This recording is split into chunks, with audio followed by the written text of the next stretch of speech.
Hi, എന്താ എല്ലാവരുടെയും വിശേഷം? സുഖമാണെന്ന് വിശ്വസിക്കുന്നു.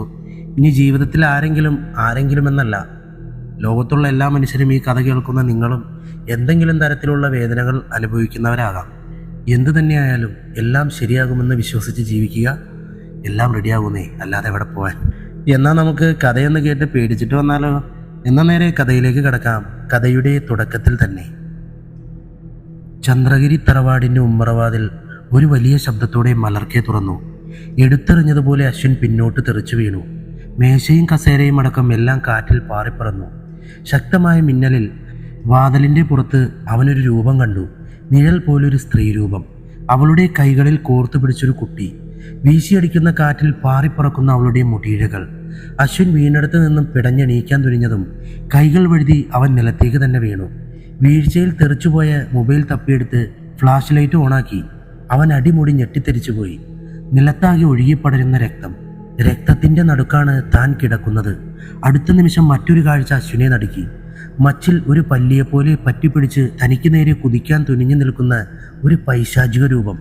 ഒരലർച്ച അശ്വിൻ്റെ തൊണ്ടക്കുഴിയിൽ വന്നു വിലങ്ങി. അടുത്ത നിമിഷം ആ രൂപം അശ്വിൻ്റെ നേർക്കു കുതിച്ചു. അശ്വിൻ്റെ അലർച്ച ആ തറവാടിൻ്റെ അകത്തളങ്ങളെ നടുക്കി. ഇത് അശ്വിൻ, പ്രമുഖ ഡിറ്റക്റ്റീവ് ഓൺലൈൻ എഴുത്ത് കൂട്ടായ്മയിലെ അറിയപ്പെടുന്ന എഴുത്തുകാരിൽ ഒരുവൻ.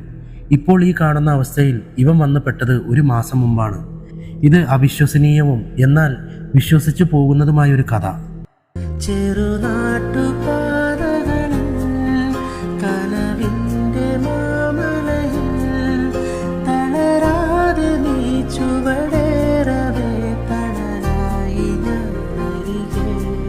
സോറി, പാട്ട് പാടിയത് ഞാനാണ്, ഒന്നും വിചാരിക്കരുത്. ഈ പാട്ട് മൊബൈലിൽ റിംഗ് ടോണായിട്ട് മുഴങ്ങിയപ്പോൾ പുതപ്പിൻ്റെ അടിയിൽ നിന്ന് കൈകൾ നീട്ടി അശ്വിൻ ഫോൺ എടുത്തു. അൺനോൺ നമ്പർ, ഏതെങ്കിലും കസ്റ്റമർ ആയിരിക്കും. അവൻ പിറുപിറുത്തുകൊണ്ട് ഫോൺ അറ്റൻഡ് ചെയ്ത് കാതോട് ചേർത്തു. മിസ്റ്റർ അശ്വിൻ അല്ലേ? മറുവശത്ത് നിന്നും ശബ്ദം അവൻ്റെ കാതിൽ പതിച്ചു. യെസ്, ഉറക്കച്ചടവോടെ അവൻ മന്ത്രിച്ചു. അശ്വിൻ, ഞാൻ സാന്ദ്ര ക്രിയേഷൻസ് എന്ന സിനിമാ നിർമ്മാണ കമ്പനിയുടെ മാനേജറാണ്. പേര് ശിവകുമാർ. ഞങ്ങളിപ്പോൾ എറണാകുളം സ്കൈ ലൈനിലുണ്ട്. Shall we meet? എന്തിനെന്ന ചോദ്യമാണ് അശ്വിൻ്റെ നാവിൽ ഉയർന്നതെങ്കിലും അവൻ പറഞ്ഞത് ഷുവർ സാർ. അപ്പോൾ ഓക്കെ അശ്വിൻ, ടുഡേ 12:30 PM ഞങ്ങൾ റൂം നമ്പർ 666 മറുവശത്ത് കോൾ കട്ടായി. അശ്വിൻ ഒരു മിനിറ്റ് ഫോൺ കയ്യിൽ പിടിച്ച് ചിന്തിച്ചിരുന്നു. സൗത്ത് ഇന്ത്യയിലെ അത്യാവശ്യം പേരെടുത്തു വരുന്ന ഒരു സിനിമാ നിർമ്മാണ കമ്പനിയാണ് സാന്ദ്ര ക്രിയേഷൻസ്. അവരെന്തിനാകും തന്നെ കാണണമെന്ന് പറഞ്ഞത്? ചിന്തയോടെ അശ്വിൻ പുതപ്പ് വലിച്ചു മാറ്റി അഴിഞ്ഞുപോയ ലുങ്കി ഒന്നുകൂടി വലിച്ചെടുത്ത് ബാത്റൂമിലേക്ക് നടന്നു. റൂം നമ്പർ 666 അടഞ്ഞു കിടന്ന വാതിലിൻ്റെ മുമ്പിൽ അശ്വിൻ നിന്നു. കോളിംബെല്ലിൽ വിരലമർത്തി അശ്വിൻ കാത്തു നിന്നു. Yes, come in. അകത്തു നിന്നും ഘനഗാംഭീര്യമായ ശബ്ദം മുഴങ്ങി. അശ്വിൻ ഡോർ തുറന്ന് അകത്തേക്ക് കടന്നു. റൂമിൻ്റെ ഉള്ളിൽ 3 പേരുണ്ടായിരുന്നു. ഒരാൾ ജീൻസും കോട്ടും ധരിച്ച ക്ലീൻ ഷേവ് ചെയ്ത സുമുഖനായ വ്യക്തിയായിരുന്നു. രണ്ടാമൻ ഫുൾ സ്ലീവ് ഷർട്ടും ബ്ലാക്ക് ജീൻസും ധരിച്ച ഏകദേശം 40 വയസ്സിനടുത്ത് പ്രായമുള്ള വ്യക്തിയും. മൂന്നാമൻ ബുൾഗാൻ താടിയുള്ള മുടി നീട്ടി വളർത്തിയ മെലിഞ്ഞ ഉയരമുള്ളൊരു വ്യക്തിയായിരുന്നു. അശ്വിൻ 3 പേരെയും കണ്ണുകൾ കൊണ്ടെന്ന് അളന്നു. ആദ്യത്തെ 2 പേരെ മനസ്സിലായില്ലെങ്കിലും മൂന്നാമൻ ഡയറക്ടറാണെന്ന് അശ്വിന് മനസ്സിലായി. കാരണം 5 പൈസക്ക് ബുദ്ധിയില്ലെങ്കിലും താടിയും മുടിയും നീട്ടി ബുജ്ജി ലുക്ക് പിടിച്ചുള്ള ഇരിപ്പ് എത്ര സംവിധായകരിൽ അവൻ മുൻപ് കണ്ടിട്ടുണ്ട്. Ashwin, you are on time. Sharp 12:30. രണ്ടാമൻ വാച്ചിൽ നോക്കിക്കൊണ്ട് അശ്വിനോട് പറഞ്ഞു. ഓ സോറി, ഞാൻ എന്നെ പരിചയപ്പെടുത്താൻ മറന്നു. ഞാനാണ് നിങ്ങളെ മുമ്പ് വിളിച്ചത്. ഐ ആം ശിവകുമാർ, സാന്ദ്ര ക്രിയേഷൻസിൻ്റെ മാനേജർ. ഇത് ഡയറക്ടർ ജോൺ ഫെലിക്സ്. ഇദ്ദേഹമാണ് സാന്ദ്ര ക്രിയേഷൻസിൻ്റെ MD. കൂട്ടുധരിച്ച വ്യക്തിയെ ചൂണ്ടിക്കാട്ടി ശിവകുമാർ പറഞ്ഞു. മൂന്നാമൻ സ്വയം പരിചയപ്പെടുത്തി. ഞാൻ ഡയറക്ടർ ആനന്ദ് പ്രഭാകരൻ. അശ്വിൻ മൂവരുടെയും നേർക്ക് ബഹുമാനത്തോടെ കൈകൂപ്പി. അശ്വിൻ, ഞങ്ങൾക്ക് നിങ്ങളെ പരിചയപ്പെടുത്തിയത് മിസ്റ്റർ അലക്സ് ജോൺ ആണ്, നിങ്ങളുടെ എഴുത്തു കൂട്ടായ്മയിലെ അഡ്മിൻ. ശിവകുമാർ സംഭാഷണത്തിന് തുടക്കമിട്ടു. അശ്വിൻ എല്ലാം തലകുലുക്കി കേട്ടുകൊണ്ടേയിരുന്നു. സാന്ദ്ര ക്രിയേഷൻസ് നിലവിൽ 3 ഭാഷയിൽ ചിത്രങ്ങൾ എടുത്തു കഴിഞ്ഞു. കന്നഡ, തെലുങ്ക്, തമിഴ് ഇൻഡസ്ട്രിയിൽ ഞങ്ങൾ വരവറിയിച്ചു കഴിഞ്ഞു. ഇനി മലയാള ഇൻഡസ്ട്രിയാണ് ഞങ്ങളുടെ ലക്ഷ്യം. അതും അന്യം നിന്നു പോകുന്ന ഹൊറർ മൂവി മാർക്കറ്റിംഗ് വീണ്ടും തിരിച്ചു കൊണ്ടുവരിക എന്നതാണ് ഞങ്ങളുടെ ഉദ്ദേശം. ആനന്ദ് ഒരു സിഗരറ്റ് കത്തിച്ചുകൊണ്ട് പറഞ്ഞു. സാർ, അതിന് നിങ്ങൾ എന്നെ കാണണമെന്ന് പറഞ്ഞത്? അശ്വിൻ സംശയത്തോടെ മൂവരെയും നോക്കി. പറയാം അശ്വിൻ, ഞാൻ നല്ലൊരു ത്രെഡ് തപ്പി നടക്കുന്ന ടൈമിലാണ് മിസ്റ്റർ അലക്സിൻ്റെ ഔട്ട് ഓഫ് ദി ബോഡി എന്ന സ്റ്റോറി ഞങ്ങൾ കാണുന്നത്. ബട്ട് അത് പബ്ലിഷിംഗ് പ്രോസസ് ആയത് കാരണം അദ്ദേഹം ആ ഓഫറിൽ നിന്നും പിന്മാറി. ബട്ട് അദ്ദേഹം നിങ്ങളുടെ പേരും ഒരു കഥയും ഞങ്ങൾക്ക് സജസ്റ്റ് ചെയ്തു. V R impressed. ശിവകുമാർ പറഞ്ഞു. സാർ, എൻ്റെ കഥയാണോ നിങ്ങൾക്ക് സിനിമയാക്കേണ്ടത്? അല്ല അശ്വിൻ, നിങ്ങളുടെ കഥയല്ല, നിങ്ങളുടെ കഴിവ്. അതാണ് ഞങ്ങൾക്ക് വേണ്ടത്. ഒരു ചെറിയ മാറ്റർ വലിച്ചു നീട്ടി അവതരിപ്പിക്കുന്ന നിങ്ങളുടെ സ്റ്റൈൽ ഓഫ് റൈറ്റിംഗ് അതാണ് ഞങ്ങൾക്ക് ആവശ്യം. ഒരു ത്രെഡ് ഞങ്ങൾക്ക് കിട്ടി, ഒരു പഴങ്കഥ. അതിനെ വികസിപ്പിക്കാൻ നിങ്ങൾക്ക് സാധിക്കുമെന്ന് തോന്നി. നിങ്ങൾ തയ്യാറാണെങ്കിൽ നമുക്കിപ്പോൾ തന്നെ എഗ്രിമെൻ്റ് ചെയ്യാം, ജോൺ ഫെലിക്സ് പറഞ്ഞു. തീർച്ചയായും സാർ, സിനിമ എന്നത് ഒരു സ്വപ്നമാണ് സാർ. അത് പ്രതീക്ഷിക്കാതെ മുമ്പിൽ ഒരു അവസരം ഒരുക്കി നിൽക്കുമ്പോൾ എങ്ങനെ വേണ്ടാന്ന് പറയും? ഞാൻ റെഡിയാണ് സാർ, അശ്വിൻ പറഞ്ഞു. അശ്വിൻ, ശങ്കരമംഗലം എന്ന ഗ്രാമത്തിൽ നടന്ന ഒരു യഥാർത്ഥ സംഭവത്തിൻ്റെ ചുവട് പിടിച്ചാണ് നമ്മൾ പോകേണ്ടത്. ഈ ഡയറിയിൽ ആ റിയൽ സ്റ്റോറി ഉണ്ട്.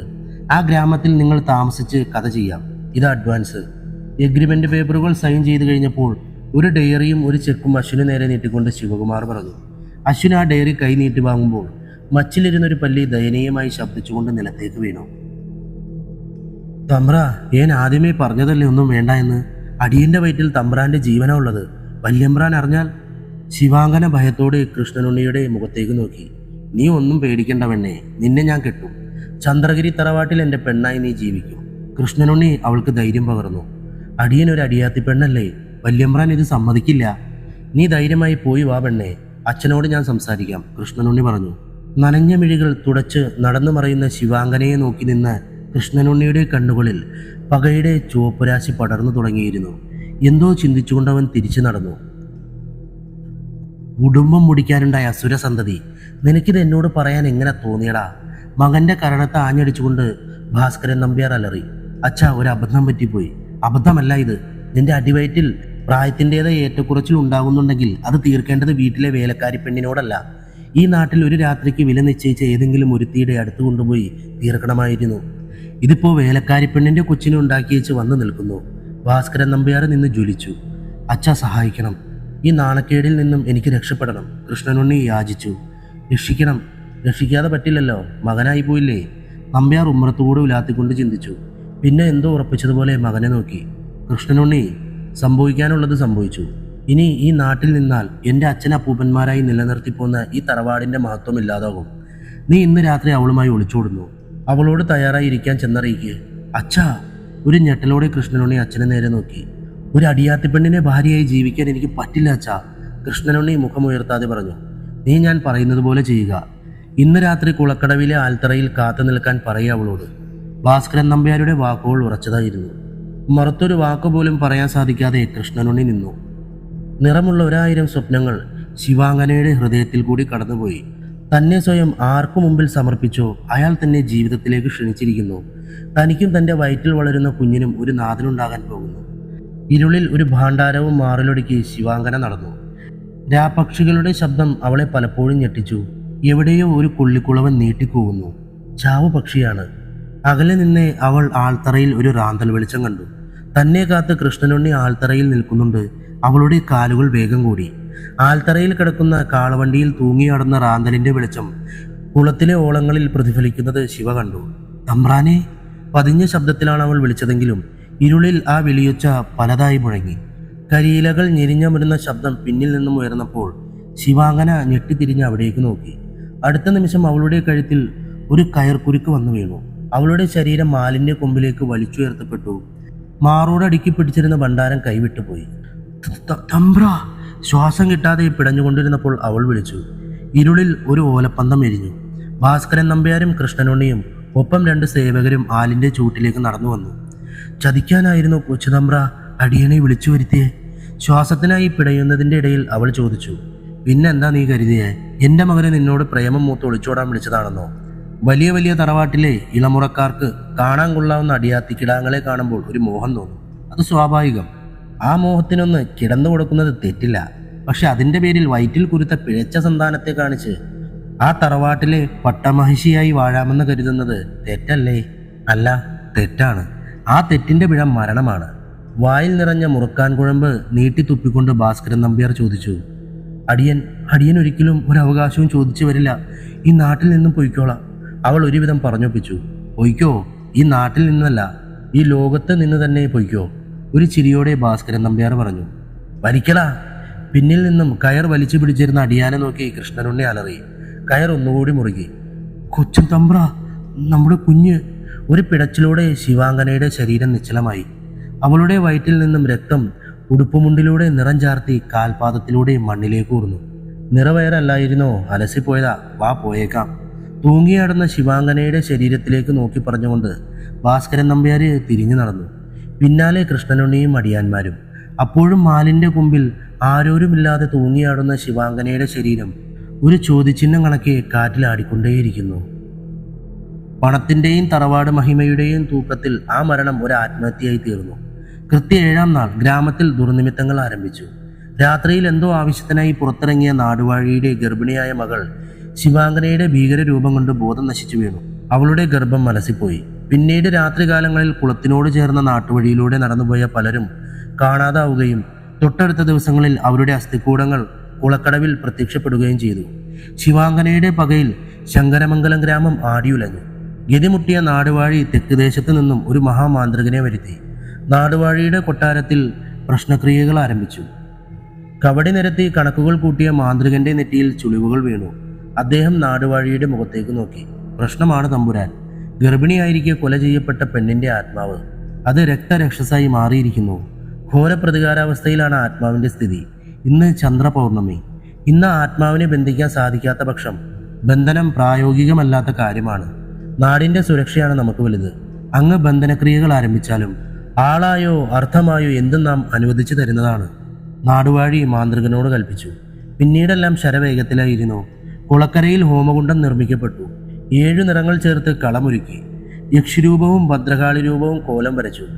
കാട്ടരിക്കൻ കമ്പും കാഞ്ഞിരമുട്ടിയും ചമതും ചേർത്ത് ഹോമകുണ്ഡത്തിൽ തീ ജ്വലിപ്പിച്ചു. കഠിന മന്ത്രങ്ങളുടെ ശക്തിമൂർച്ചയിൽ ഒരു കൊടുങ്കാറ്റിന്റെ അകമ്പടിയോടെ ഘോരരൂപത്തിൽ ശിവാംഗനയുടെ പൈശാചിക രൂപം ആ മാന്ത്രിക കളത്തിൽ പ്രത്യക്ഷപ്പെട്ടു. അഷ്ടദേവതാ സങ്കല്പത്തിൽ അവളിലെ പൈശാചിക ശക്തികളെ നശിപ്പിച്ച മാന്ത്രികൻ അവളെ ഒരു ഇരുമ്പാണിയിൽ ആവാഹിച്ച് ആലിൽ തളച്ചു. 100 പൊൻപണം കാണിക്കയായി നാടുവാഴി നൽകിയ നേരത്തും മാന്ത്രികന്റെ മുഖം തെളിഞ്ഞില്ല. നാം നൽകിയ കാണിക്ക പോരുന്നുണ്ടോ? അങ്ങയുടെ മുഖത്തൊരു തൃപ്തിയില്ലായ്മ നാടുവാഴി ചോദിച്ചു. എന്തെങ്കിലും ഒരു പ്രഹസനം നടത്തി പണം തട്ടിക്കൊണ്ട് കടന്നു കളയുന്ന ഒരു കള്ളമാന്ത്രികനല്ല ഈ ഉള്ളവൻ. ഈ ബന്ധനം താൽക്കാലികമാണ്. താൽക്കാലികമോ? അങ്ങ് എന്താണ് ഈ പറയുന്നത്? നാടുവാഴി നടുക്കത്തോട് ചോദിച്ചു. അതേ തമ്പുരാനെ, ശിവാംഗനയെ താൽക്കാലിക ബന്ധനത്തിൽ തളയ്ക്കാനേ അടിയന് സാധിച്ചിട്ടുള്ളൂ. അവളുടെ ശക്തി ഒരു ആത്മാവല്ല. ഗർഭപാത്രത്തിൽ വെച്ച് മരണപ്പെട്ട അവളുടെ കുട്ടി, അതിനെ തളയ്ക്കാൻ അടിയന് സാധിക്കില്ല. കാരണം? നാടുവാഴി ചോദിച്ചു. ഒരു കുഞ്ഞ് ജനിക്കുമ്പോഴാണ് അതിന് ജാതി, മതം, ഇനം, ഗുണം ഇവയെല്ലാം ഉണ്ടാകുന്നത്. ഗർഭാവസ്ഥയിലുള്ള ശിശുവിന് ഇതൊന്നുമില്ല. ഒരു മന്ത്രതന്ത്ര ശക്തികളെയും അതിന് ഭയമില്ല. അങ്ങനെ ഒരു ആത്മാവിനെ തളയ്ക്കാനുള്ള വിധികൾ അടിയൻ പഠിച്ചിട്ടില്ല. എന്നാൽ ഇപ്പോൾ മാതൃശരീരത്തോട് ചേർന്ന ആ ശക്തിയും താൽക്കാലിക ബന്ധനത്തിലാണുള്ളത്. എന്നാൽ ഇന്നേക്ക് 100 വർഷം തികയുന്ന ദിവസം ആ ശിശുവിൻ്റെ ആത്മാവ് സർവ്വസംഹാര ശക്തിയോടും കൂടി മാതാവിൻ്റെ ആത്മാവിനെ മോചിപ്പിച്ചുകൊണ്ട് ബന്ധനത്തിൽ നിന്നും മോചിതനാകും. പിന്നീട് സർവനാശമാകും സംഭവിക്കുക.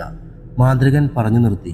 1919 ഏപ്രിൽ 17-നാണ് ഈ സംഭവം നടക്കുന്നത്. എന്തോന്നടേ, എന്തൊരു തേപ്പടേ, സ്ഥിരം ക്ലീശേ സ്റ്റോറി. പ്രേതക്കഥയ്ക്ക് ഒരു മാറ്റവും ഇല്ലല്ലോ. അശ്വിൻ പിറുപിറുത്തുകൊണ്ട് ഡയറി അടച്ചു വെച്ചു. പെട്ടെന്നാണ് അവൻ്റെ കയ്യിലെ വാച്ച് ശബ്ദിച്ചത്.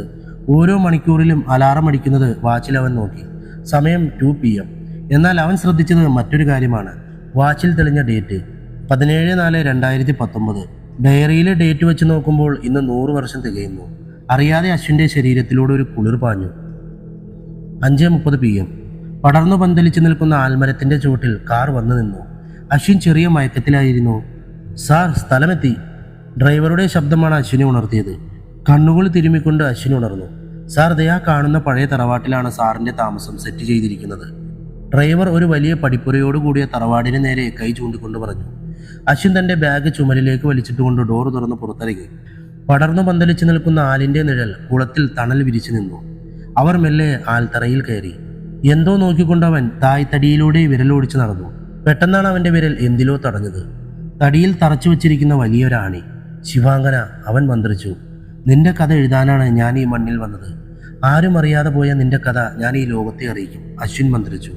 അതിന് മറുപടി എന്നോണം അരയാലിലകൾ കാറ്റിൽ ഉരസി ശബ്ദമുയർത്തി. ഇതാണ് പഴയ ചന്ദ്രഗിരി മന. എല്ലാം നശിച്ചുപോയ മനയും ചുറ്റുമുള്ള 54 ഏക്കർ സ്ഥലവും സർക്കാർ കണ്ടുകെട്ടി. ഇപ്പോൾ നോക്കാൻ ഒരാളുണ്ട്. സിനിമയുടെ ആവശ്യത്തിന് 6 മാസം മുമ്പാ ഈ സ്ഥലം ജോൺ ഫെലിക്സ് സാറ് വാടകയ്ക്കെടുത്തത്. കൂറ്റൻ പടിപ്പുര കടന്ന് അകത്തേക്ക് കയറുമ്പോൾ ഡ്രൈവർ അശ്വിനോട് പറഞ്ഞു. കോരപ്പുല്ലുകൾ കാൽപാദം മൂടിക്കിടക്കുന്ന മുറ്റത്തുകൂടി ബാഗും തോളിലിട്ട് അശ്വിൻ മനയുടെ ഉമ്മറത്തേക്ക് നടന്നു കയറി. പ്രേതക്കഥ എഴുതാൻ പറ്റിയ സ്ഥലം. ചുറ്റുപാട് നോക്കിക്കൊണ്ട് അശ്വിൻ മന്ത്രിച്ചു. നിങ്ങൾ വരുമെന്ന് പറഞ്ഞ സിനിമാക്കാരനാണോ? പിന്നിൽ നിന്നും ഒരു ശബ്ദമുയർന്നു. അശ്വിൻ നടുങ്ങി തിരിഞ്ഞു നോക്കി. മുറ്റത്ത് വെളുക്കെ ചിരിച്ചുകൊണ്ട് കറുത്ത മെലിഞ്ഞ ഒരാൾ നിൽപ്പുണ്ടായിരുന്നു. ഞാൻ കുഞ്ഞീശോ, ഈ മനയുടെ മേൽനോട്ടം ഞാനാ. അയാൾ ചിരിച്ചുകൊണ്ട് പറഞ്ഞു. അതെ, ഞങ്ങളാണ് സിനിമാക്കാർ, അശ്വിൻ പറഞ്ഞു. ഇന്ന് വരുമെന്ന് മോളീന്ന് വിളിച്ച് പറഞ്ഞതായിരുന്നു. താക്കോൽ ഏൽപ്പിച്ചിട്ട് മടങ്ങിക്കോളാൻ പറഞ്ഞു. കുഞ്ഞീശോ താക്കോൽക്കൂട്ടം അശ്വിനെ നേരെ നീട്ടിക്കൊണ്ട് പറഞ്ഞു. ആ താക്കോൽക്കൂട്ടം കൈ നീട്ടി വാങ്ങുമ്പോൾ എന്തോ കണ്ടു ഭയന്ന പോലെ അരയാൽ കൊമ്പിൽ നിന്നും കടവാവലുകൾ കൂട്ടത്തോടെ വികൃത ശബ്ദമുയർത്തി പറന്നുയർന്നു. സാറേ, പഴയ മനയല്ലേ, വെച്ചാരാധനയും ബന്ധനങ്ങളും ഒക്കെ ഉള്ളതാ. അകത്തെ നിലവറ ഒരിക്കലും തുറക്കരുത്, കുഞ്ഞീശോ പറഞ്ഞു. അശ്വിൻ മറുപടിയായി ഒന്ന് തല കുലുക്കിക്കൊണ്ട് പ്രധാന വാതിലിന്റെ താക്കോൽ ദ്വാരത്തിലേക്ക് കടത്തി തിരിച്ചു. അല്പം ബലം പ്രയോഗിക്കേണ്ടി വന്നു ആ പൂട്ട് തുറക്കാൻ. സാറേ, ഞാനെന്നാ പൊയ്ക്കോട്ടെ? കാറ് സാറിനെ ഏൽപ്പിക്കാനാ പറഞ്ഞത്, ഡ്രൈവർ വിളിച്ചു ചോദിച്ചു. ആ, താൻ വിട്ടോ, അശ്വിൻ അനുമതി നൽകി. ഡ്രൈവറും കുഞ്ഞീശോയും പടി കടന്നു പോയതിന് ശേഷം അശ്വിൻ മനയുടെ അകത്തളത്തിലേക്ക് നടന്നു. അങ്ങിങ്ങ് പൊടിയും മാറാലയും പിടിച്ച് കിടന്നിരുന്നുവെങ്കിലും കുഞ്ഞീശോ തന്നെ കൊണ്ടാകും വിധം മന വൃത്തിയാക്കി സൂക്ഷിക്കാൻ ശ്രദ്ധിച്ചിരുന്നു. ഓരോ മുറിയിലായി കയറി ഇറങ്ങി അശ്വിൻ ഒടുക്കം തറയിൽ ഒരു വലിയ വാതിൽ കണ്ടു. കുഞ്ഞീശോ പറഞ്ഞു ഒരിക്കലും തുറക്കാൻ പാടില്ലാത്ത എന്ന് പറഞ്ഞ നിലവറവാതിൽ. ചരടുകളാലും കിഴികളാലും ബന്ധിച്ച നിലവറവാതിലിന്റെ പിടിയിൽ അശ്വിൻ മെല്ലെ ഒന്ന് വലിച്ചു നോക്കി. പിന്നീട് എന്തോ ചിന്തിച്ചുകൊണ്ട് തിരിച്ചു നടന്നു. ഇരുളിന്റെ കരിമ്പടം വളരെ വേഗമാണ് ഗ്രാമത്തെ മൂടിയത്. ഡയറിയിൽ കുറിച്ച കാര്യങ്ങൾ നീട്ടിപ്പരത്തി ഒരു 7 സീൻ റെഡിയാക്കിയപ്പോഴേക്കും വിശപ്പിന്റെ വിളി വന്നെത്തി. ബാഗിൽ നിന്നും പേഴ്സ് എടുത്തുകൊണ്ട് ഗ്രാമത്തിന് പുറത്തുള്ള ഒരു തട്ടുകട ലക്ഷ്യമാക്കി അശ്വിൻ കാറ് സ്റ്റാർട്ട് ചെയ്തു. ഭക്ഷണശേഷം ഒരു പാക്കറ്റ് സിഗരറ്റും വാങ്ങി അശ്വിൻ തിരിച്ചു പോന്നു. നഗരരാത്രികളേക്കാൾ ഗ്രാമത്തിലെ രാവിലെ ഇരുളിമ എന്നും കൂടുതലാണ്. ആ രാത്രിയുടെ വശ്യത ആവോളം ആസ്വദിച്ചുകൊണ്ട് അശ്വിൻ സാവധാനമാണ് ഡ്രൈവ് ചെയ്തത്. കുളത്തിന്റെ കരയോടെടുത്തപ്പോൾ മിന്നായം പോലെ ഒരു രൂപം കാറിന്റെ മുൻപിലൂടെ പാഞ്ഞുപോയി. അശ്വിൻ അറിയാതെ ബ്രേക്കിൽ കാലമർത്തി. ഇരുളിനെ തുളച്ച് നീണ്ടുപോകുന്ന വെളിച്ചത്തിന്റെ തൂണിലേക്ക് പൊഴിഞ്ഞു വീഴുന്ന മഞ്ഞകണങ്ങൾ അവൻ കണ്ടു. സമയം രാത്രി 12:30 ആകാൻ പോകുന്നു. എന്താകുമത്, അശ്വിൻ ചിന്തിച്ചു. അടുത്ത നിമിഷം അശ്വിനെ നടുക്കിക്കൊണ്ട് കാറിന്റെ ഫ്രണ്ട് ഗ്ലാസ് മൂടി മുടിയിഴകൾ വന്നു വീണു. എങ്ങു നിന്നോ നായ്ക്കളുടെ ഊരിയിടൽ ശബ്ദം മുഴങ്ങി. AC-യുടെ കുളിരിലും തന്റെ ശരീരം വിയർക്കുന്നത് അവനറിഞ്ഞു. അടുത്ത നിമിഷം ആരോ പിടിച്ചു കുലുക്കുന്നത് പോലെ വാഹനം അപ്പാടെ ഉലഞ്ഞു. വണ്ടിക്ക് മുകളിൽ ആരോ നടക്കുന്നത് പോലെ. തൊട്ടടുത്ത നിമിഷം വലിച്ചെടുത്തതുപോലെ മുടിയിഴകൾ എങ്ങോ മറഞ്ഞു. വാഹനം നിശ്ചലമായി. അശ്വിൻ വിറയിലൂടെ കാർ സ്റ്റാർട്ട് ചെയ്ത് മുൻപോട്ട് കുതിച്ചു. മനയുടെ ഉള്ളിൽ കടന്നിട്ടും അശ്വിന്റെ വിറയിൽ മാറിയിരുന്നില്ല. 3 കുപ്പി വെള്ളം കുടിച്ചിട്ടും അവന്റെ ഉള്ളിലെ ആന്തലം പരവേശവും അടങ്ങിയിരുന്നില്ല. സൂപ്പർ നാച്ചുറൽ പവറിൽ എനിക്ക് വിശ്വാസമില്ല. പക്ഷേ സംഭവിച്ചത് എന്താണ്? കാറിന്റെ മുമ്പിൽ കണ്ട മുടി, അത്രയും വലിയ കാർ എങ്ങനെ സ്വയം കുലുങ്ങി?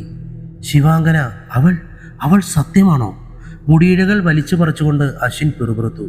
അടുത്ത നിമിഷം അവനെ നടുക്കിക്കൊണ്ട് ഒരു ഇടി മുഴങ്ങി. തുറന്നു കിടന്ന ജാലകം കാറ്റിൽ സ്വയം അടഞ്ഞും തുറന്നും ശബ്ദമുയർത്തി. ജനാലകൾ വലിച്ചടയ്ക്കാൻ ചെന്ന അശ്വിൻ അത്ഭുതപ്പെടുത്തുന്ന ഒരു കാഴ്ച കണ്ടു. കുളത്തിന്റെ നടുക്കായി ഒരു നീലപ്രകാശം. തിളച്ചു മറിയുന്നത് പോലെ കുളത്തിലെ ജലം ഇളകി മറിയുന്നു. ജനാലകൾ അടയ്ക്കാൻ മറന്നവൻ നിന്നു. കുളത്തിന്റെ അടിയിൽ നിന്നും ഒരു രൂപം ഉയർന്നു വരുന്നത് അവൻ കണ്ടു. മുട്ടോളം എത്തുന്ന ഗൗൺ അണിഞ്ഞ ഒരു പെൺരൂപം. ഒഴുകി നീങ്ങുന്നത് പോലെ അത് കരയോടെടുത്തു. പിന്നീട് ഇരുളിൽ മറഞ്ഞു. പെട്ടെന്നാണ് അവന്റെ ആ നിൽപ്പിനെ ഉരച്ചുകൊണ്ട് വാതിൽ തുറന്നടയുന്ന ശബ്ദമുയർന്നത്. വാതിൽ പൂട്ടാൻ മറന്നു എന്ന സത്യം മനസ്സിലാക്കിയവൻ അതടയ്ക്കാൻ ചെന്നതും ഒരു തീഗോളം എങ്ങു നിന്നോ പറന്നു വന്നു. അത് മുറ്റത്തേക്ക് വീണ് ചിതറി. ഉണങ്ങിയ കോരപ്പുല്ലുകൾ നിന്ന് കത്തി. ഭയത്തോടെ അശ്വിൻ വാതിൽ വലിച്ചടച്ചു. പിന്നെ ആ കഥയിൽ ചാരി നിന്ന് കിതച്ചു. മഴയൊരു ഹൂങ്കാരത്തോടെ വന്ന് പതിക്കാൻ തുടങ്ങി. കാറ്റിലാകെ ആശ്രയമായിരുന്ന റാന്തലും അണഞ്ഞു. പെട്ടെന്നുണ്ടായ മിന്നലിൽ ജനാലയിൽ ഒരു സ്ത്രീയുടെയും കുഞ്ഞിന്റെയും നിഴൽ അവൻ കണ്ടു. കർണപുടങ്ങളെ തകർക്കുന്ന ഒരു അലർച്ച മുഴങ്ങി. ഓടി ഒളിക്കാനുള്ള ആവേശം അവനെ അടഞ്ഞു കിടക്കുന്ന നിലവറ ലക്ഷ്യമാക്കി കുതിക്കാൻ പ്രേരിപ്പിച്ചു.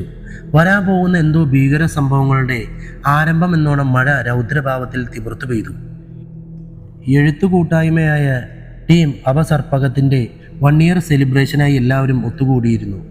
ഗ്രൂപ്പിന്റെ നെടുന്തൂണായ അലക്സ് ജോൺ എന്ന അച്ചായൻ, താടി വെച്ച് ചുള്ളനായ ഉണ്ണികൃഷ്ണൻ കുളക്കാട്ട്, കടിച്ചാൽ പൊട്ടാത്ത വാക്കുകൾ ഉരുവിട്ട് സിദ്ദീഖ്, ഗ്രൂപ്പിന്റെ പ്രവർത്തനങ്ങളെക്കുറിച്ച് സംസാരിച്ച് ഒടുക്കം കാട് കയറി അവിടെ ടെൻ്റടിച്ച് താമസിക്കാൻ തീരുമാനിച്ച് ഇർഷാദ്, നാണം കുണുങ്ങിയായ വസുമേഷ്, വാ തുറന്നപ്പോൾ ചിരിയുടെ അമിട്ട് പൊട്ടിച്ചുകൊണ്ട് ദിലീഷ് ഇടത്തറ, ഞാൻ എന്തു പറയാനാ എന്ന ഭാവത്തിൽ ജോമോൻ, രൂപം കൊണ്ട് ചെറുതും ശബ്ദം കൊണ്ട് വലുതുമായ സോനു. കവിതയിലൂടെ എല്ലാവരുടെയും മനം കവർന്ന ശീതൾ മിസ് കൂട്ടത്തിൽ താരമായപ്പോൾ തൻ്റെ ടിക്ടോക്ക് അപാരതയിലൂടെ ഇബ്രാഹിം മനസ്സ് സാമാന്യം നന്നായി വർദ്ധിച്ചു. നിത്യ താൻ തന്നെ എഴുതിയ കവിത ഉരുവിട്ട് കയ്യടി വാങ്ങിയപ്പോൾ വിനിത പറ്റാത്ത പണി ചെയ്ത് വില കളയാൻ മനസ്സില്ല എന്ന ഭാവത്തിൽ ഒഴിഞ്ഞുമാറി. വിഷ്ണു ഗ്രൂപ്പിനെ കുറിച്ച് ഒരു പ്രബന്ധം തന്നെ ഉരുക്കഴിച്ചു കളഞ്ഞു. ഓം ഗ്രൂപ്പിനെ തള്ളി ലിങ്കാ ബുക്കിൻ്റെ 1-ാം പേജിൽ വരെ കയറ്റിവെച്ചു. പതിഞ്ഞ ശബ്ദത്തിൽ ഉറപ്പാർന്ന വാക്കുകൾ കൊണ്ട് സജേഷ് കുഞ്ഞിപ്പുരയിലും കയ്യടി നേടി. പ്രശാന്തും അഖിൽ വിനായകും ഹാളിന് പുറത്തുനിന്ന് ആത്മാവിനുള്ള അല്പം ആശ്വാസം നൽകുകയാണ്. ഡാ അശ്വന്തിന് എന്ത് പറ്റി? ആകെ ഡള്ളായിട്ട്. ഒരിക്കലും അവനെ ഈ കോലത്തിൽ കണ്ടിട്ടില്ല. ഹാളിൻ്റെ ഉള്ളിൽ ഒന്നിനും ശ്രദ്ധയില്ലാത്തതുപോലെ ഇരിക്കുന്ന അശ്വിനെ പാളി നോക്കിക്കൊണ്ട് പ്രശാന്ത് അഖിലിനോട് ചോദിച്ചു. സിനിമയിൽ ചാൻസ് കിട്ടിയില്ലേ ചേട്ടാ? ഒടുക്കത്തെ ജാടയായിരിക്കും. താല്പര്യമില്ലാത്ത പോലെ അഖിൽ പറഞ്ഞു. അല്ലടാക്കൂ, ഇത് ജാടയല്ല, ചെക്കൻ്റെ മുഖത്ത് നല്ല പേടിയുണ്ട്. എന്തേലും ആകട്ടെ ചേട്ടാ, വാ ഹാളിൽ കയറാം.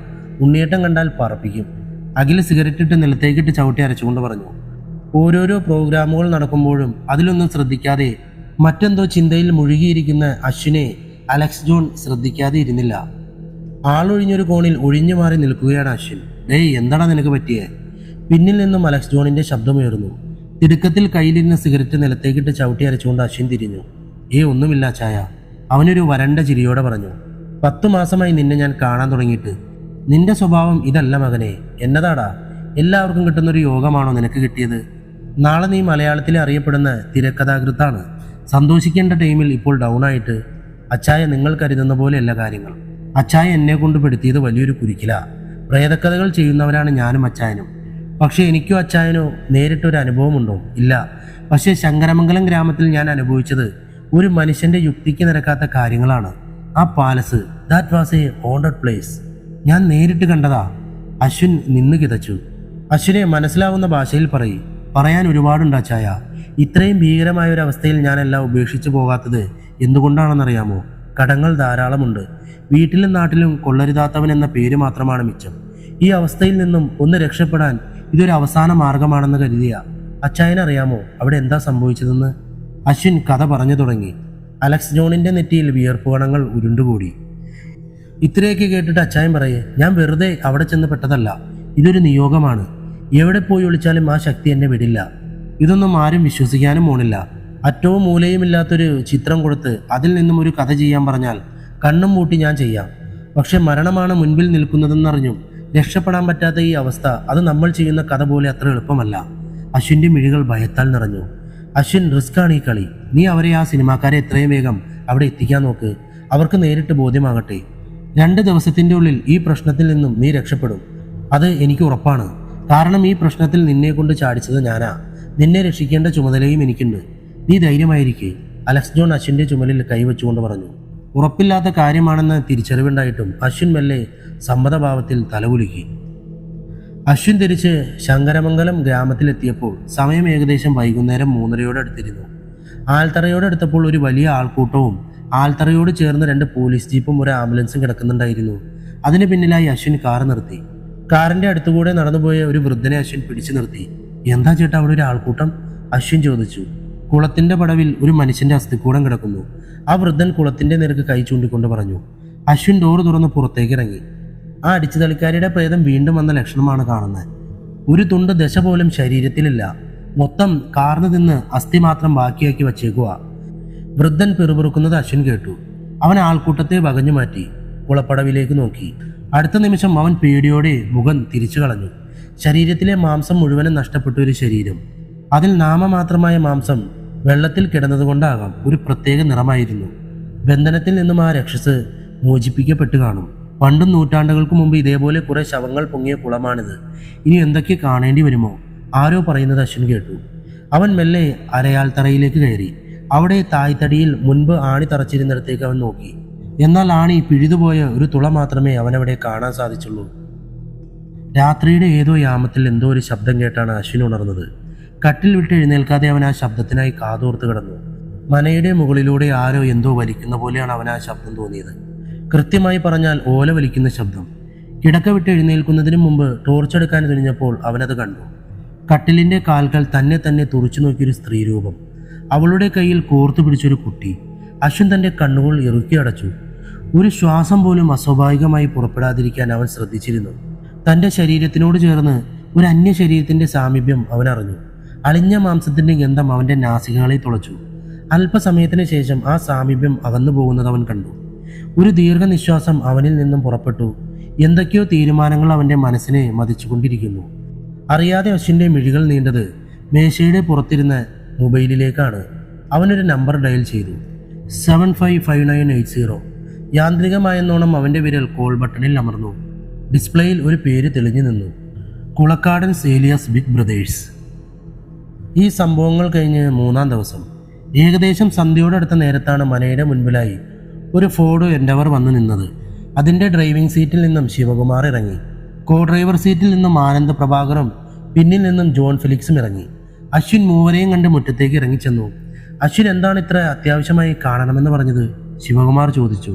പറയാം സാർ, നമുക്ക് അകത്തിരുന്ന് സംസാരിക്കാൻ വരൂ. അശ്വിൻ മൂവരെയും അകത്തേക്ക് ക്ഷണിച്ചു. മനയുടെ അകത്തളത്തിലേക്ക് കടന്ന മൂവരും അശ്വിൻ കാണിച്ചു കൊടുത്ത ഇരിപ്പിടങ്ങളിൽ അമർന്നു. അവൻ നടന്ന സംഭവങ്ങൾ, നേരിട്ട അനുഭവങ്ങൾ എല്ലാം വള്ളി പുള്ളി തെറ്റാതെ പറഞ്ഞു കൊടുത്തു. എല്ലാം കേട്ട് മൂവരും അത്ഭുതത്തോടെ, അതിലേറെ വിശ്വാസം വരാതെ പരസ്പരം നോക്കി. അശ്വിൻ, നീ ഒരു ഡെഡിക്കേറ്റഡ് റൈറ്ററാണ്. ഇത്തരം അൺബിലീവബിൾ കാര്യങ്ങളെക്കുറിച്ച് ചിന്തിച്ച് വെറുതെ ടൈം കളയാതെ ആ സ്റ്റോറി കംപ്ലീറ്റ് ചെയ്യേ. ഇനി അഥവാ അങ്ങനെ ഒരു ഗോസ്റ്റ് ഉണ്ടെങ്കിൽ അത് നിന്നെ ഇല്ലാതാക്കാൻ എത്രയോ അവസരങ്ങൾ കിട്ടിയതാണ്. അപ്പോൾ അതിൻ്റെ ലക്ഷ്യം നിന്നെ അപായപ്പെടുത്തുക എന്നതല്ല, അത് വ്യക്തമാണ്. ഇതൊക്കെ മനസ്സിൻ്റെ ഒരു തോന്നലാണ് മാൻ, ചില ഇല്യൂഷൻസ്. ആനന്ദ് പ്രഭാകരൻ ഒരു സിഗരറ്റിന് തീ പകർന്നുകൊണ്ട് പറഞ്ഞു. ഇല്യൂഷൻസ്. അശ്വിൻ്റെ മുഖത്ത് ആത്മനിന്ദ കലർന്ന ഒരു പുഞ്ചിരി വിടർന്നു. അവിശ്വസനീയമായ സംഭവങ്ങളെ വിശ്വസനീയമായ രീതിയിൽ അവതരിപ്പിച്ച് വായനക്കാരെ പിടിച്ചിരുത്തുന്നവനാണ് സാർ ഓരോ എഴുത്തുകാരനും. അങ്ങനെ ഒരാൾ ഭയക്കണമെങ്കിൽ അത് എത്രമാത്രം ഭീകരമായ ഒരു അനുഭവമായിരിക്കാമെന്ന് സാറൊന്ന് ചിന്തിച്ചു നോക്കിക്കേ. താൻ പറയുന്നത് ശരിയാണ് അശ്വിൻ, ബട്ട് ഈ നൂറ്റാണ്ടിൽ ഇതൊക്കെ ആരെങ്കിലും വിശ്വസിക്കുമോ? ജോൺ ഫെലിക്സ് ചോദിച്ചു. ഇല്ല ഡോക്ടർ, ആരും വിശ്വസിക്കില്ല. എന്നാൽ നേരിട്ട് അനുഭവിച്ചാലോ? അശ്വിൻ്റെ മിഴികൾ കയ്യിലെ വാച്ചിന് നേരെ നീണ്ടു. അതിൽ അലാറം മുഴങ്ങി. സമയം 12 AM. അടുത്ത നിമിഷം 4 പേരുടെയും മൊബൈൽ ഒരേ സമയം ശബ്ദിച്ചു. Unknown number. അവർ കോൾ എടുക്കാൻ തുനിഞ്ഞതും തുറന്നു കിടന്ന മനയുടെ വാതിൽ ശക്തിയായി വലിച്ചടഞ്ഞു. ഡിസ്പ്ലേയിൽ അജ്ഞാതമായ ഒരു യുവതിയുടെ മുഖം തെളിഞ്ഞു. ഒരു പുലി ഉരുമുന്നത് പോലെ അവൾ ശബ്ദം പുറപ്പെടുവിച്ചുകൊണ്ടിരിക്കുന്നു. അടുത്ത നിമിഷം ആ മുറിയിൽ പ്രകാശം പരത്തിക്കൊണ്ട് റാന്തൽ സ്വയം അണഞ്ഞു. സാർ, എന്താണിതൊക്കെ? ശിവകുമാറിന്റെ ഭയം കലർന്ന ശബ്ദം ഇരുളിൽ മുഴങ്ങി. അടുത്ത നിമിഷം 4 മൊബൈലിൽ നിന്നും ഒരു പെണ്ണിന്റെ ഭയപ്പെടുത്തുന്ന ചിരി മുഴങ്ങി. ഞാൻ പോയി വാതിൽ തുറക്കാം, അശ്വിൻ സ്വയം പറഞ്ഞുകൊണ്ട് ഡോർ തുറക്കാൻ പോയി. അടുത്ത നിമിഷം ചന്ദ്രഗിരി തറവാടിന്റെ ഉമ്മറവാതിൽ ഒരു വലിയ ശബ്ദത്തോടെ മലർക്കെ തുറന്നു. എടുത്തെറിഞ്ഞതുപോലെ അശ്വിൻ പിന്നോട്ട് തെറിച്ചു വീണു. മേശയും കസേരയും അടക്കം എല്ലാം കാറ്റിൽ പാറിപ്പറന്നു. ശക്തമായ മിന്നലിൽ വാതിലിന് പുറത്ത് ഒരു രൂപം അവൻ കണ്ടു. നിഴൽ പോലെ ഒരു സ്ത്രീ രൂപം. അവളുടെ കയ്യിൽ കോർത്തു പിടിച്ചൊരു കുട്ടി. വീശിയടിക്കുന്ന കാറ്റിൽ പാറിപ്പറക്കുന്ന അവളുടെ മുടിയിഴകൾ. അശ്വിൻ വീണ സ്ഥലത്ത് നിന്നും പിടഞ്ഞെണീക്കാൻ തുനിഞ്ഞതും കൈകൾ വഴുതി അവൻ നിലത്തേക്ക് തന്നെ വീണു. വീഴ്ചയിൽ തെറിച്ചുപോയ മൊബൈൽ തപ്പിയെടുത്ത് ഫ്ലാഷ് ലൈറ്റ് ഓണാക്കി അവൻ അടിമുടി ഞെട്ടിത്തെറിച്ചുപോയി. നിലത്താകെ ഒഴുകിപ്പടരുന്ന രക്തം. രക്തത്തിന്റെ നടുക്കാണ് താൻ കിടക്കുന്നത്. അടുത്ത നിമിഷം മറ്റൊരു കാഴ്ച അശ്വിനെ നടുക്കി.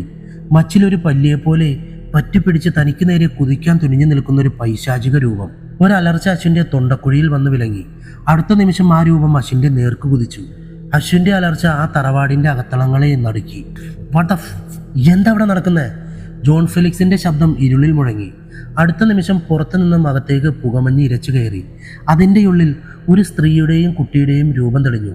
അശ്വിൻ നിലത്ത് നിന്ന് പിടഞ്ഞെഴുന്നേറ്റു. അടുത്ത നിമിഷം അവൻ ചവിട്ടി നിൽക്കുന്ന തറയിൽ ഒരു അസ്ഥിപഞ്ജരം ഉയർന്നു വന്നു. ഭിത്തിക്കുള്ളിൽ നിന്നും അതുപോലെ ഒരെണ്ണം.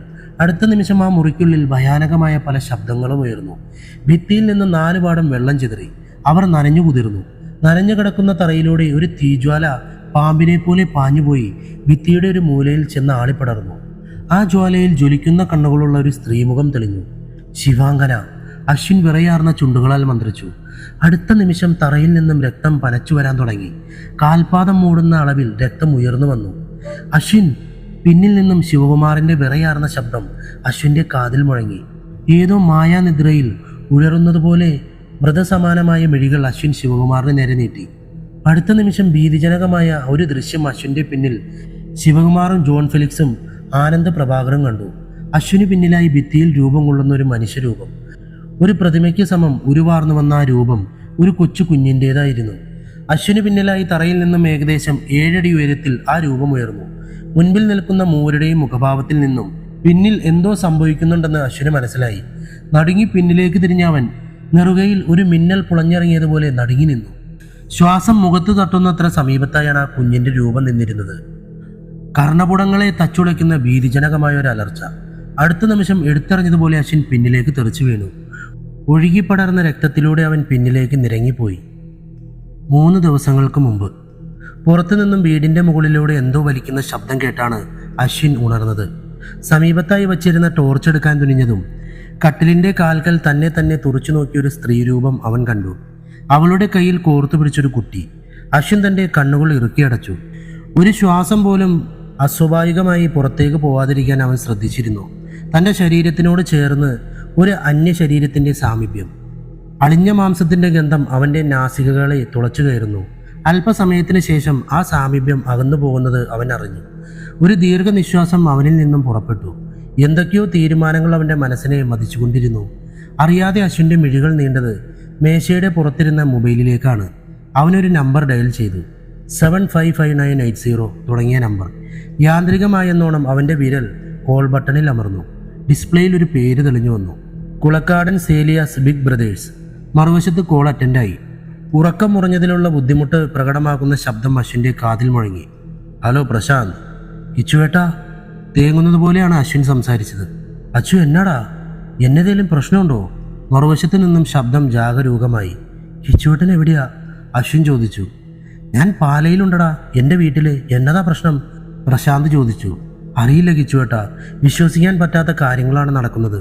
Something like paranormal effect. അത് പറഞ്ഞു തരാൻ എനിക്കറിയില്ല. എനിക്ക് എന്തെങ്കിലും സംഭവിച്ചാൽ, ഞാൻ മരിച്ചാൽ പോലും എന്താണ് നടന്നത്, എന്താണ് സത്യം, എന്താണ് മിഥ്യ എന്നത് ഈ ലോകം അറിയണം. അതിനെനിക്ക് വിശ്വാസം ബിഗ് ബ്രദേഴ്സിനെയാണ്. അശ്വിൻ ഒറ്റ ശ്വാസത്തിൽ പറഞ്ഞു നിർത്തി. മറുവശത്തു നിന്നും ശ്വാസം വലിക്കുന്ന ശബ്ദം മാത്രമേ കേൾക്കുന്നുണ്ടായിരുന്നുള്ളൂ. കുഞ്ഞുണർന്നു കരയുന്ന ശബ്ദവും ആ കുഞ്ഞിനെ ആശ്വസിപ്പിക്കാൻ അഞ്ജന ശ്രമിക്കുന്ന ശബ്ദവും അശ്വിൻ്റെ കാതിൽ മുഴങ്ങി. ഇച്ചുവേട്ടാ, നിങ്ങൾക്ക് ഉറക്കമില്ലേ? സമയം 1:30 അഞ്ജനയുടെ ശബ്ദം അശ്വിൻ കേട്ടു. കണ്ണു, നീ കിടന്നോ, എനിക്കൊരു യാത്രയുണ്ട്. മറുവശത്തിൽ നിന്നും പ്രശാന്ത് പറയുന്നത് അശ്വിൻ കേട്ടു. ഈ സമയത്തോ? അഞ്ജനയുടെ ചോദ്യം അശ്വിൻ്റെ കാതിൽ മുഴങ്ങി. എന്നാൽ അതിന് മറുപടി ഒന്നും തന്നെ കേൾക്കാൻ അവന് സാധിച്ചില്ല. ഏതോ ഡോർ തുറന്നടയുന്ന ശബ്ദം, ചരൽ വഴിയിലൂടെ നടക്കുന്ന ശബ്ദം, ഗേറ്റ് തുറക്കുന്ന ശബ്ദം, വാഹനത്തിന്റെ ഡോർ തുറന്നടയുന്ന ശബ്ദം, വാഹനം സ്റ്റാർട്ടാക്കുന്ന ശബ്ദം. കിച്ചുവേട്ടാ, അശ്വിൻ പതിയെ വിളിച്ചു. വിശ്വസിച്ച് വിളിക്കുന്നവരെ, അഭയം തേടി വരുന്നവരെ, ഞങ്ങളെ സ്നേഹിക്കുന്നവരെ കൈവിടാൻ ഞങ്ങൾ കുളക്കാടന്മാർക്ക് പറ്റില്ലടാ. 5 ആണുങ്ങൾ, 5 കൊമ്പന്മാർ. അവർക്ക് നീ അടക്കമുള്ള കൂട്ടമിട്ട പേരാണ് ബിഗ് ബ്രദേഴ്സ്. അച്ചു, ഞങ്ങൾ വരുന്നു നിന്റെ ശങ്കരമംഗലം ഗ്രാമത്തിലേക്ക്. അവളെ കാണാൻ, ശിവാങ്കനയെ കാണാൻ. കാതുകൾ പൊള്ളിക്കുന്ന ശബ്ദം അശ്വിൻ്റെ കാതിൽ മുഴങ്ങി. കോൾ കട്ടായി. അവർ വരുന്നു, ടീം ബിഗ് ബ്രദേഴ്സ്. മാനുഷിക ശക്തിക്ക് പക്ഷേ അതീന്ദ്രമായ ശക്തിയോട് എന്ത് ചെയ്യാൻ സാധിക്കും? ആ ചോദ്യത്തിന് ഉത്തരം തേടി അശ്വിൻ ഉഴറി. തങ്ങൾക്ക് ചുറ്റും പുക നിറയുന്നത് ശിവകുമാറും ജോൺ ഫെലിക്സും ആനന്ദ് പ്രഭാകറും കണ്ടു. ഓരോ പുകമറയ്ക്കുള്ളിൽ നിന്നും പല പല രൂപങ്ങൾ തെളിഞ്ഞു വരുന്നു. അവർ തിരിഞ്ഞോടാൻ തുനിഞ്ഞതും തറയിൽ നിന്നും ഉയർന്നു വന്ന കൈകൾ അവരുടെ കാലിൽ പിടിമുറുക്കി. ഇടച്ചു തള്ളി അവർ നിലത്തേക്ക് വീണു. അവിടെ നിന്നും പിടഞ്ഞെണീക്കാൻ തുനിഞ്ഞതും ഭിത്തിയിൽ നിന്നും മച്ചിൽ നിന്നുമൊക്കെ അനേകായിരം വാളുകൾ മൂളിപ്പറന്ന അവരുടെ ശരീരത്തിലൂടെ വേദനയോ മുറിവോ ഉണ്ടാക്കാതെ കടന്നുപോയി. ആനന്ദ്, ജോൺ, കമോൺ ക്വിക്ക്, എത്രയും വേഗം പുറത്തു കിടക്കണം. അലറിക്കൊണ്ട് ശിവകുമാർ പുറത്തേക്ക് കുതിച്ചു. പിന്നാലെ മറ്റു 3 പേരും. അടുത്ത നിമിഷം അവർക്ക് മുമ്പിൽ ഡോർ വലിഞ്ഞടഞ്ഞു. ഡോറിൽ നിന്നും വെന്ത ശരീരത്തോടെ ഒരു സ്ത്രീയുടെ നഗ്ന ശരീരം ഉരുവാർന്നു വരുന്നത് മൂവരും കണ്ടു. ഭീതിയോടെ അവർ പിന്നിലേക്ക് നടന്നു. അശ്വിൻ, ഇവിടെ എന്താണ് നടക്കുന്നത്? ജോൺ ഫെലിക്സ് ചോദിച്ചു. അറിയില്ല സാർ, എനിക്കൊന്നും അറിയില്ല. ഒരുപക്ഷെ എന്നേക്കാൾ അത് പറയാൻ സാധിക്കുന്ന ആള് സാറും ദാ ഇവരുമായിരിക്കും. അശ്വിൻ ശിവകുമാറിനും ആനന്ദ് പ്രഭാകരനും നേരെ വിരൽ ചൂണ്ടിക്കൊണ്ട് ജോൺ ഫെലിക്സിനോട് പറഞ്ഞു. ഞങ്ങൾക്കോ? What the hell are you talking Ashwin? John Felix ചോദിച്ചു. അത് തന്നെയാണ് സാർ എനിക്കും അറിയേണ്ടത്. What the hell are you going on here? എന്നെ എന്തിനാണ് ഇങ്ങനെ ഒരു കുടുക്കിൽ നിങ്ങൾ കൊണ്ടുവന്ന് ചാടിച്ചത്?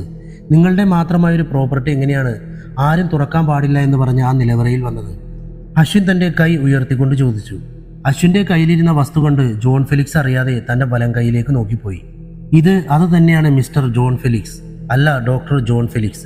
ഇത് എവിടെ നിന്ന് എനിക്ക് കിട്ടിയെന്നും ഇത് എന്താണെന്നും അറിയാനുള്ള ആകാംക്ഷയിൽ ഇവിടെ കാത്തിരിക്കുന്ന കൂട്ടം, അതിനു മുമ്പേ അറിയാൻ കാത്തിരിക്കുന്ന മറ്റൊന്നുണ്ട്. കേട്ടറിവ് മാത്രമുള്ള ബിഗ് ബ്രദേഴ്സിൻ്റെ എൻട്രി. കളമറിഞ്ഞ് വമ്പുകാട്ടിയിറങ്ങിയ എല്ലാ വൈതരണികളിലും ജയം മാത്രം കടഞ്ഞെടുത്ത കൂട്ടം, കുളക്കാടന്മാർ. അവരുടെ പഞ്ചറിഞ്ഞുള്ള ആ വരവ് കണ്ടിട്ട് പോരെ ഈ കഥയുടെ കൺക്ലൂഷൻ. ഇത് പറയുന്ന സമയത്ത് അശ്വിൻ്റെ മുഖത്ത് തെളിഞ്ഞു നിന്ന ഭാവം ഭയമായിരുന്നില്ല, ജയിച്ചവൻ്റെ ചിരിയായിരുന്നു. സർവം ജയിച്ചവൻ്റെ ഗർവോടെയുള്ള ചിരി. 3 ദിവസങ്ങൾക്ക് മുമ്പ് പ്രശാന്തിന്റെ കോൾ കട്ടായതിനു ശേഷം എന്തോ ചിന്തയിൽ ഇരുന്നിടത്ത് തന്നെ അശ്വിൻ തറഞ്ഞിരുന്നു. ഇടയ്ക്ക് പുറത്ത് കോരിച്ചൊരിയുന്ന മഴ നിലച്ചതോ വൈദ്യുതി ബന്ധം പുനഃസ്ഥാപിക്കപ്പെട്ടതോ ഒന്നും അവൻ അറിഞ്ഞില്ല. പുറത്തുനിന്നും ഗേറ്റ് കടന്നു വരുന്ന ഒരു വാഹനത്തിന്റെ പ്രകാശം ജനാലയിലൂടെ കടന്ന് തൻ്റെ മുഖത്തൂടെ ഒഴിഞ്ഞ് പിന്നിലെ ഭിത്തിയിലേക്ക് പടർന്നപ്പോഴാണ് അവൻ നടുങ്ങി ഉണർന്നത്. അവൻ വേഗം ചെന്ന് മുൻവാതിൽ തുറന്ന് പുറത്തേക്കിറങ്ങി.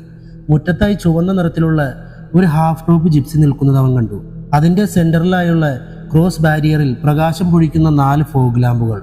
ഫ്രണ്ട് ഗ്ലാസ്സിലായി എഴുതിയിരിക്കുന്ന പേര് അശ്വിൻ വായിച്ചു. കുളക്കാടൻസ് ബിഗ് ബ്രദേഴ്സ്. അവൻ മന്ത്രിച്ചു. ജിപ്സിയുടെ സ്റ്റിയറിംഗ് വീലിൽ താളം പിടിച്ചുകൊണ്ട് കൃഷ്ണകുമാർ എന്ന ഉണ്ണികൃഷ്ണൻ കുളക്കാടൻ ആ കൊട്ടാരം ഒന്ന് അടിമുടി നോക്കി. പരശുവെ, ഞാൻ നിയോഗി 2 എഴുതുന്ന ടൈമിൽ ഗരുഡമിത്രന്റെ കൊട്ടാരമായിട്ട് ചെയ്തത് ഇതേപോലെയുള്ള ഒരു സെറ്റപ്പായിരുന്നു. തൻ്റെ അരികിലായിരിക്കുന്ന പ്രശാന്തിനെ ഒന്ന് പാളി നോക്കിക്കൊണ്ട് ഉണ്ണികൃഷ്ണൻ പറഞ്ഞു, കൊള്ളാം കൊള്ളാം. ഏട്ടനെ അനുകരിച്ച് വളർത്തിയ താടിയിൽ മെല്ലെ തലോടിക്കൊണ്ട് പ്രശാന്ത് എന്ന കുളക്കാടൻ രണ്ടാമൻ മെല്ലെ മന്ത്രിച്ചു.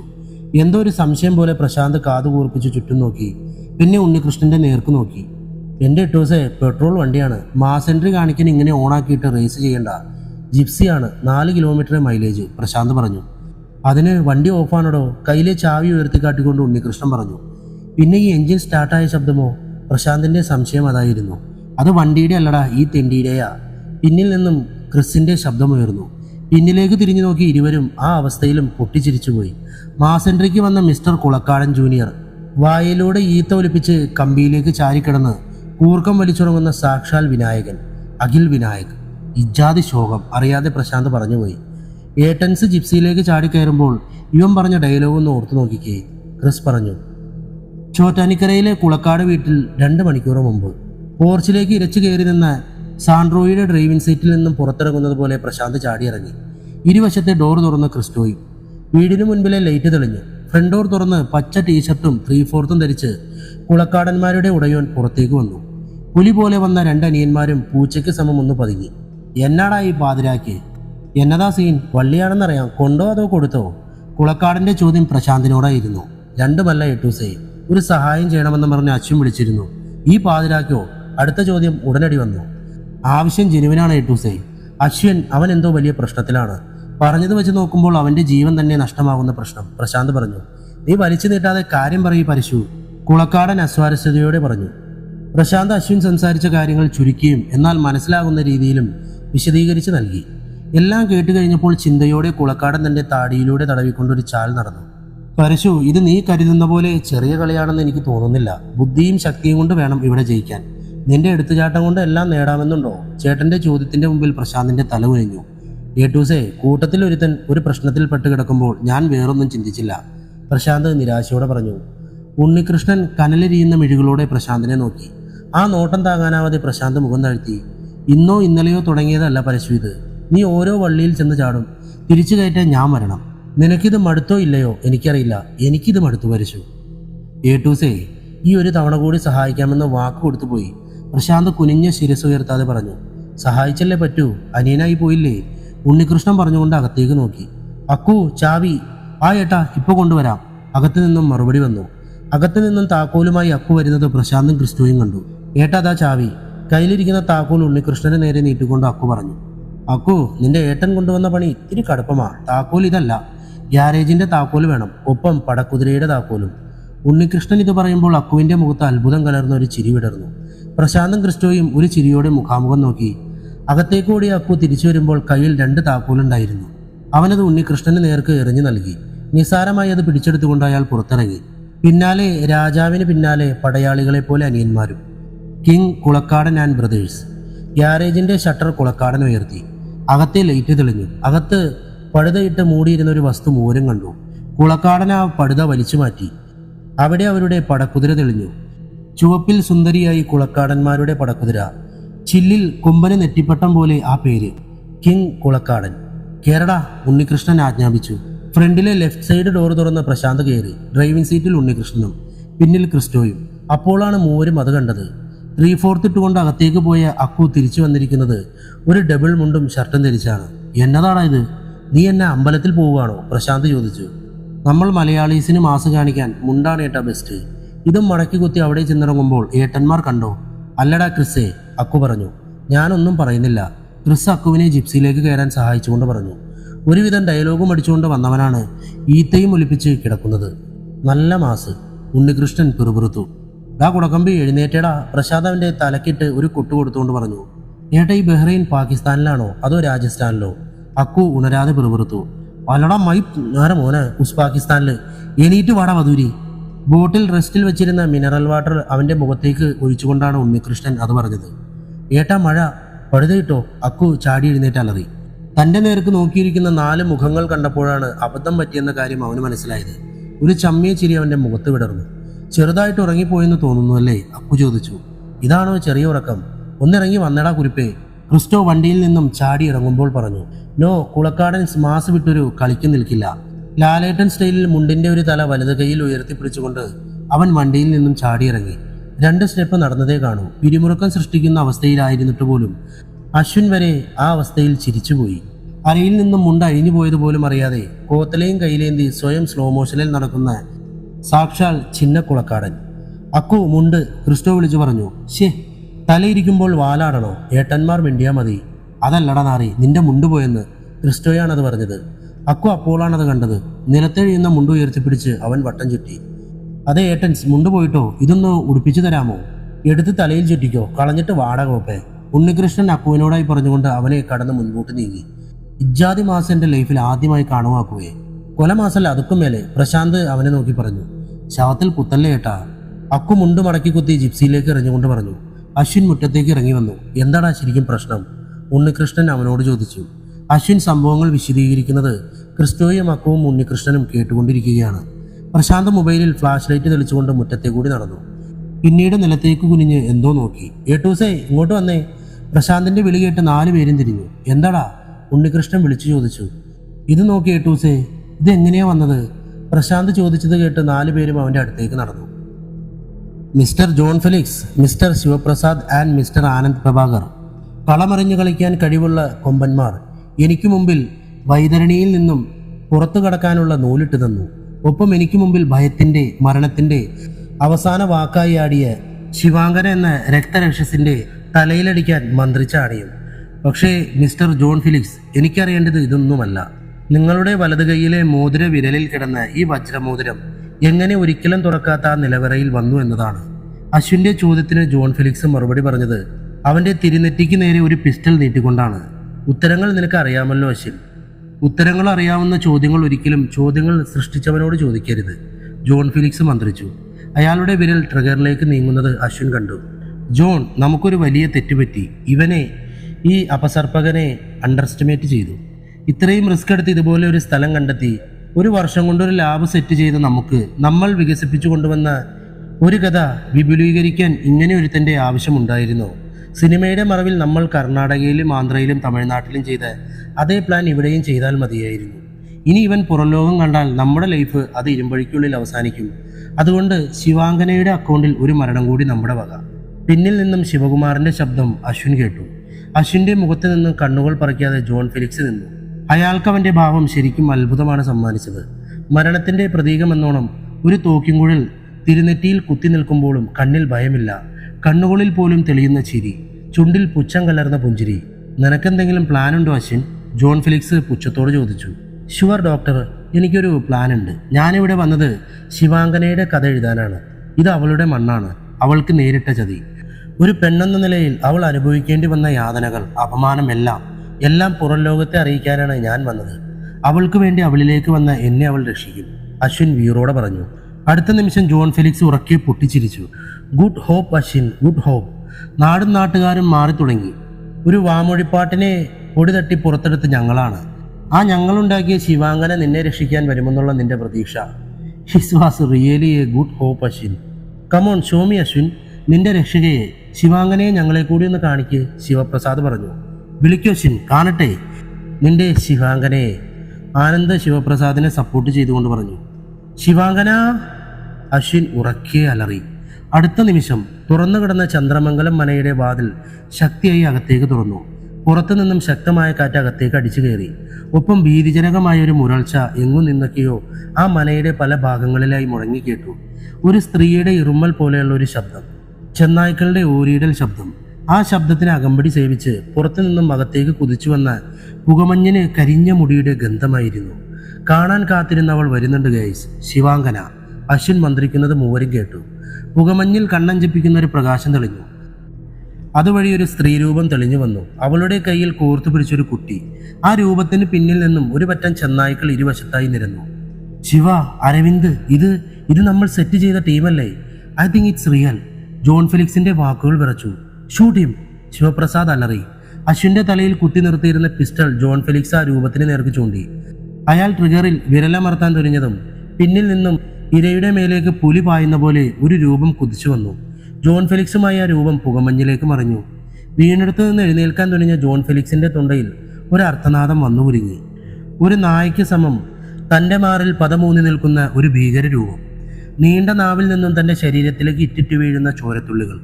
പറഞ്ഞു തൂങ്ങിക്കിടക്കുന്ന ഒരു കണ്ണിൽ നിന്നും മഞ്ഞച്ച അറപ്പുളവാക്കുന്ന ചലം പുറത്തേക്ക് ഇറ്റു വീഴുന്നു. അടുത്ത നിമിഷം ആ രൂപം ഒരു പക്ഷിയെപ്പോലെ അന്തരീക്ഷത്തിലേക്ക് ഉയർന്നു. പിന്നെ മച്ചിൽ ഒരു ഗൗളിയെപ്പോലെ പിടിച്ചിരുന്നു.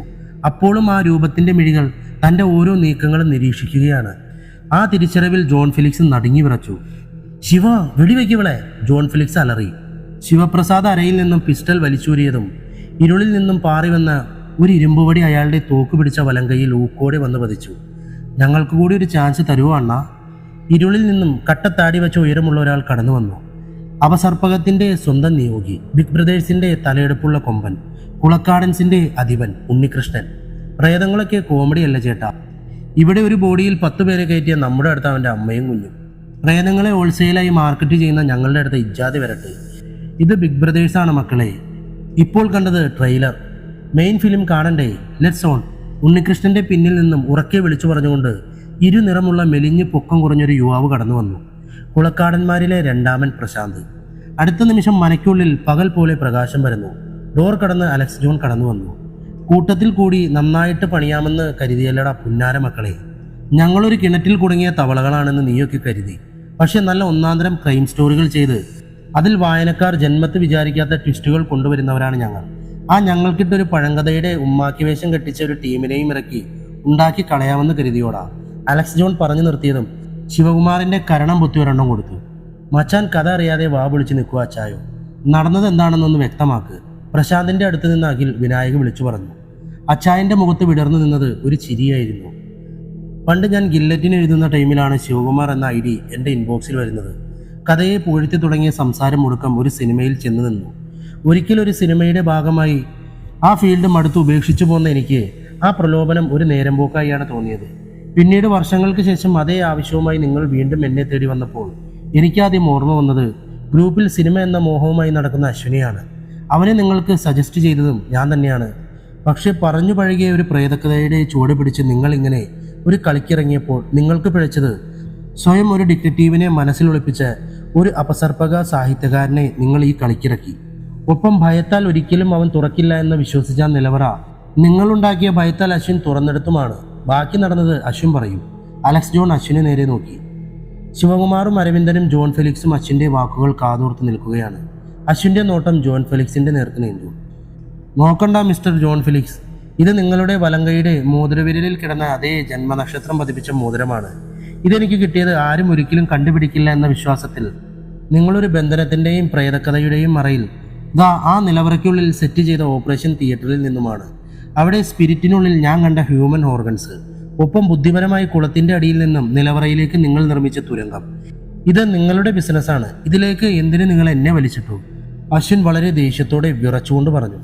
ജോൺ ഫെലിക്സ് എല്ലാം നശിച്ചവനെ പോലെ തലകുനിച്ചു നിന്നു. ഒരു പ്രേതകഥയുടെ ചൂട് പിടിച്ച് നിങ്ങൾ നടത്തിയ ഈ കളിയിൽ നിങ്ങൾക്ക് പിഴച്ചു പോയത് ഒരിടത്തല്ല, പലയിടങ്ങളിലാണ്.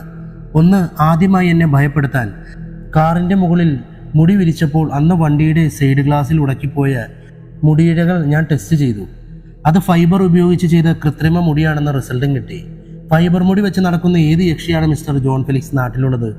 പിന്നീട് മുറിയുടെ പുറത്ത് മഴയും മിന്നലുമുള്ള രാത്രിയിൽ ജനൽഭാഗത്ത് തെളിഞ്ഞ സ്ത്രീരൂപം. സംഗതി ജോറായിരുന്നു. നന്നായി പേടിക്കുകയും ചെയ്തു. പക്ഷേ സ്ലീപ്പർ അണിഞ്ഞ് നടക്കുന്ന ഏത് യക്ഷിയാണോ നാട്ടിലുള്ളത്?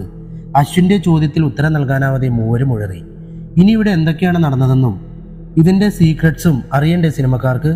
ശിവാങ്കനയെ കാണണ്ടേ? അശ്വിൻ പറഞ്ഞുകൊണ്ട് തിരിഞ്ഞു.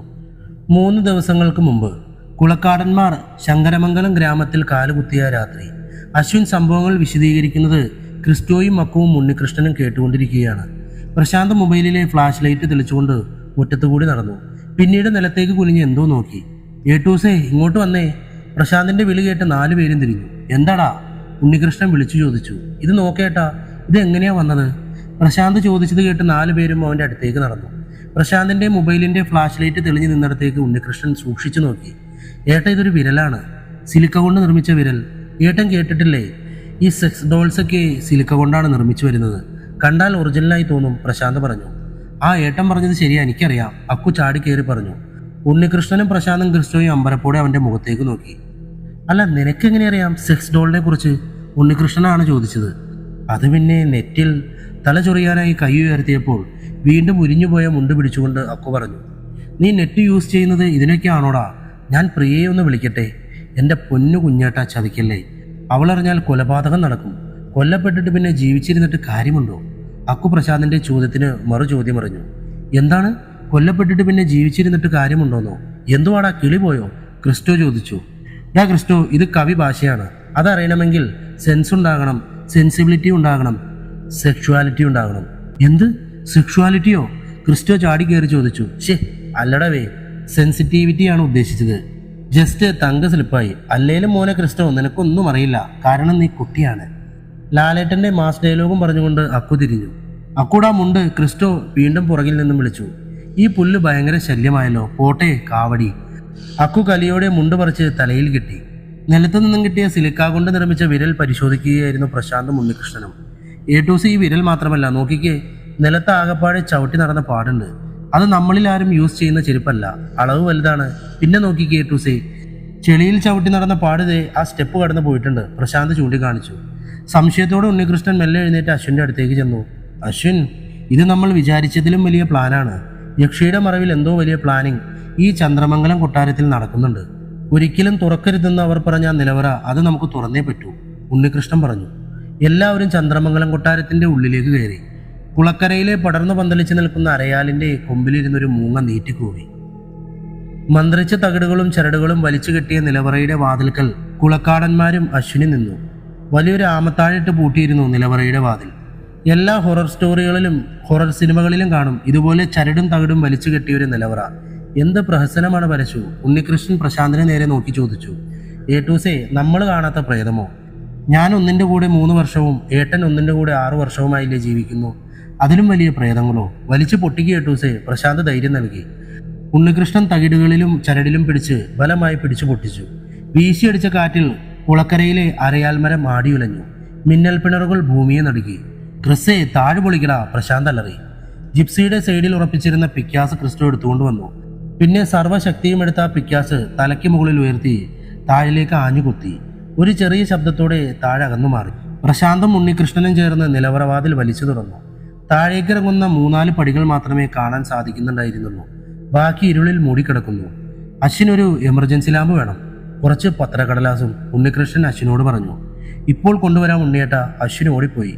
ഏതാനും നിമിഷങ്ങൾക്കുള്ളിൽ ഒരു ഫുൾ ന്യൂസ് പേപ്പറും ഒരു എമർജൻസി ലാമ്പുമായി അശ്വിൻ തിരികെ വന്നു. ഉണ്ണിയേട്ട, അതാ ലാമ്പും പേപ്പറും. അശ്വിൻ രണ്ടും ഉണ്ണികൃഷ്ണന്റെ നേർക്ക് നീട്ടി. പരശു, ലൈറ്റർ. ഉണ്ണികൃഷ്ണൻ പ്രശാന്തിന് നേരെ കൈ നീട്ടി. ആ കൈകളിലേക്ക് പ്രശാന്ത് സിഗരറ്റ് ലൈറ്റർ വച്ചു കൊടുത്തു. ഉണ്ണികൃഷ്ണൻ ഒരു പത്രത്താൾ മടക്കി. എന്നിട്ട് ലെറ്ററിൽ നിന്നും തീ പകർന്നു. പിന്നീട് അത് നിലവറയിലേക്ക് ഇട്ടു.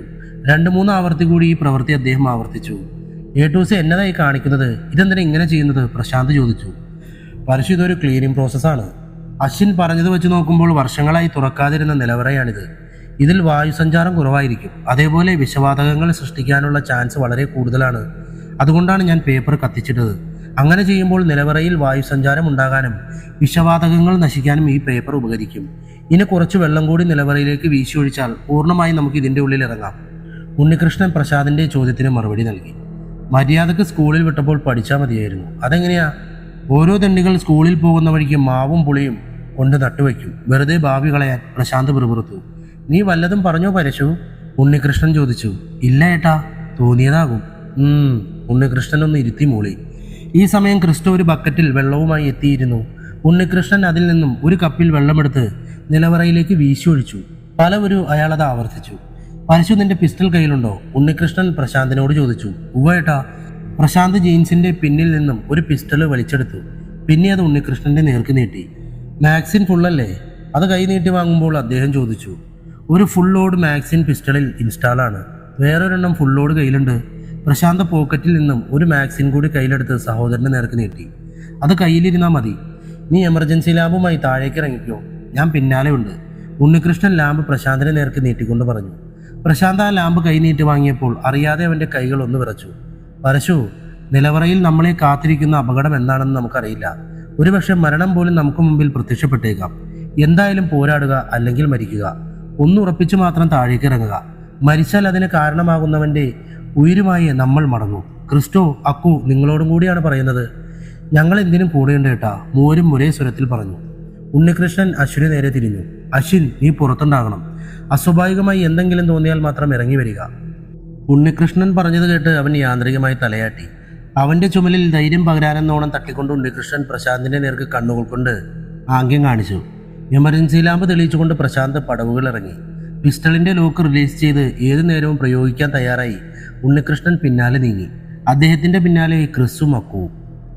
ഇരുൾ ഘനീഭവിച്ചു കിടന്ന നിലവറയ്ക്കുള്ളിൽ എമർജൻസിയുടെ പ്രകാശം പരന്നൊഴുകി. എന്നാൽ അതിൻ്റെ ഉള്ളിലെ കാഴ്ചകൾ അവർക്ക് അത്ഭുതമാണ് ഉണ്ടാക്കിയത്. അശ്വിൻ പറഞ്ഞതിലും നേരെ വിപരീതമായിരുന്നു അതിൻ്റെ ഉള്ളിലെ അവസ്ഥ. ഏട്ടൻസ്, ഇവിടെ ഒരു സ്വിച്ച് ഉണ്ട്. ക്രിസ്റ്റോ പറഞ്ഞതിനൊപ്പം നിലവറയ്ക്കുള്ളിൽ വെളിച്ചം വരുന്നു. മുൻപിലെ കാഴ്ചയിൽ അവർ അമ്പരന്ന് നിന്നു. അടുത്ത നിമിഷം 4 സംഘത്തെ നടുക്കിക്കൊണ്ട് പുറത്തു നിന്നും അശ്വിൻ്റെ നിലവിളി മുഴങ്ങി. പരശു, അശ്വിൻ്റെ ശബ്ദമല്ലേ അത്? ഉണ്ണികൃഷ്ണന്റെ ചോദ്യം നിലവറയിൽ മുഴങ്ങി. ഏട്ടൂസെ, വേഗം വാ, പ്രശാന്ത് പടിക്ക് നേരെ ഓടുന്നതിൻ്റെ ഇടയിൽ വിളിച്ചു പറഞ്ഞു. അക്കു, ക്രിസ്റ്റോ, വേഗം. ഉണ്ണികൃഷ്ണൻ പിന്നിലേക്ക് തിരിഞ്ഞു നോക്കാതെയാണ് പറഞ്ഞത്. എൻ്റെ ഏട്ട ആദ്യം ഇതിനോട് എൻ്റെ പുറത്തു നിന്നും ഇറങ്ങാൻ പറയും. ക്രിസ്റ്റോയുടെ ശബ്ദം കേട്ട് ഉണ്ണികൃഷ്ണൻ തിരിഞ്ഞു നോക്കി. അമ്മയുടെ ഇലയിൽ പിടിച്ചിരിക്കുന്ന കുഞ്ഞിനെ പോലെ ക്രിസ്റ്റോയുടെ ഇലയിൽ ചാടി കയറിയിരിക്കുകയാണ് അക്കു. പുറത്തുനിന്ന് ഒച്ച കേട്ടപ്പോൾ എൻ്റെ ദേഹത്തേക്ക് ചാടി കയറിയതാ വീരശൂര പരാക്രമി. ക്രിസ്റ്റോ അവനെ താങ്ങി പിടിച്ചുകൊണ്ട് പറഞ്ഞു. എടുത്ത് നിലത്തേക്ക് ഇട്ടേച്ചും പാടാ. പറഞ്ഞു തീരും മുമ്പേ ചക്ക വീഴും പോലെ ഒരു ഒച്ചയും അയ്യോ എന്നൊരു അലർച്ചയും നിലവറയിൽ മുഴങ്ങി. പടി കയറി കാറ്റു കുതിക്കുന്നത് പോലെ പായുകയായിരുന്നു 4 സംഘം. പ്രശാന്ത് ആദ്യം മുകളിലെത്തി.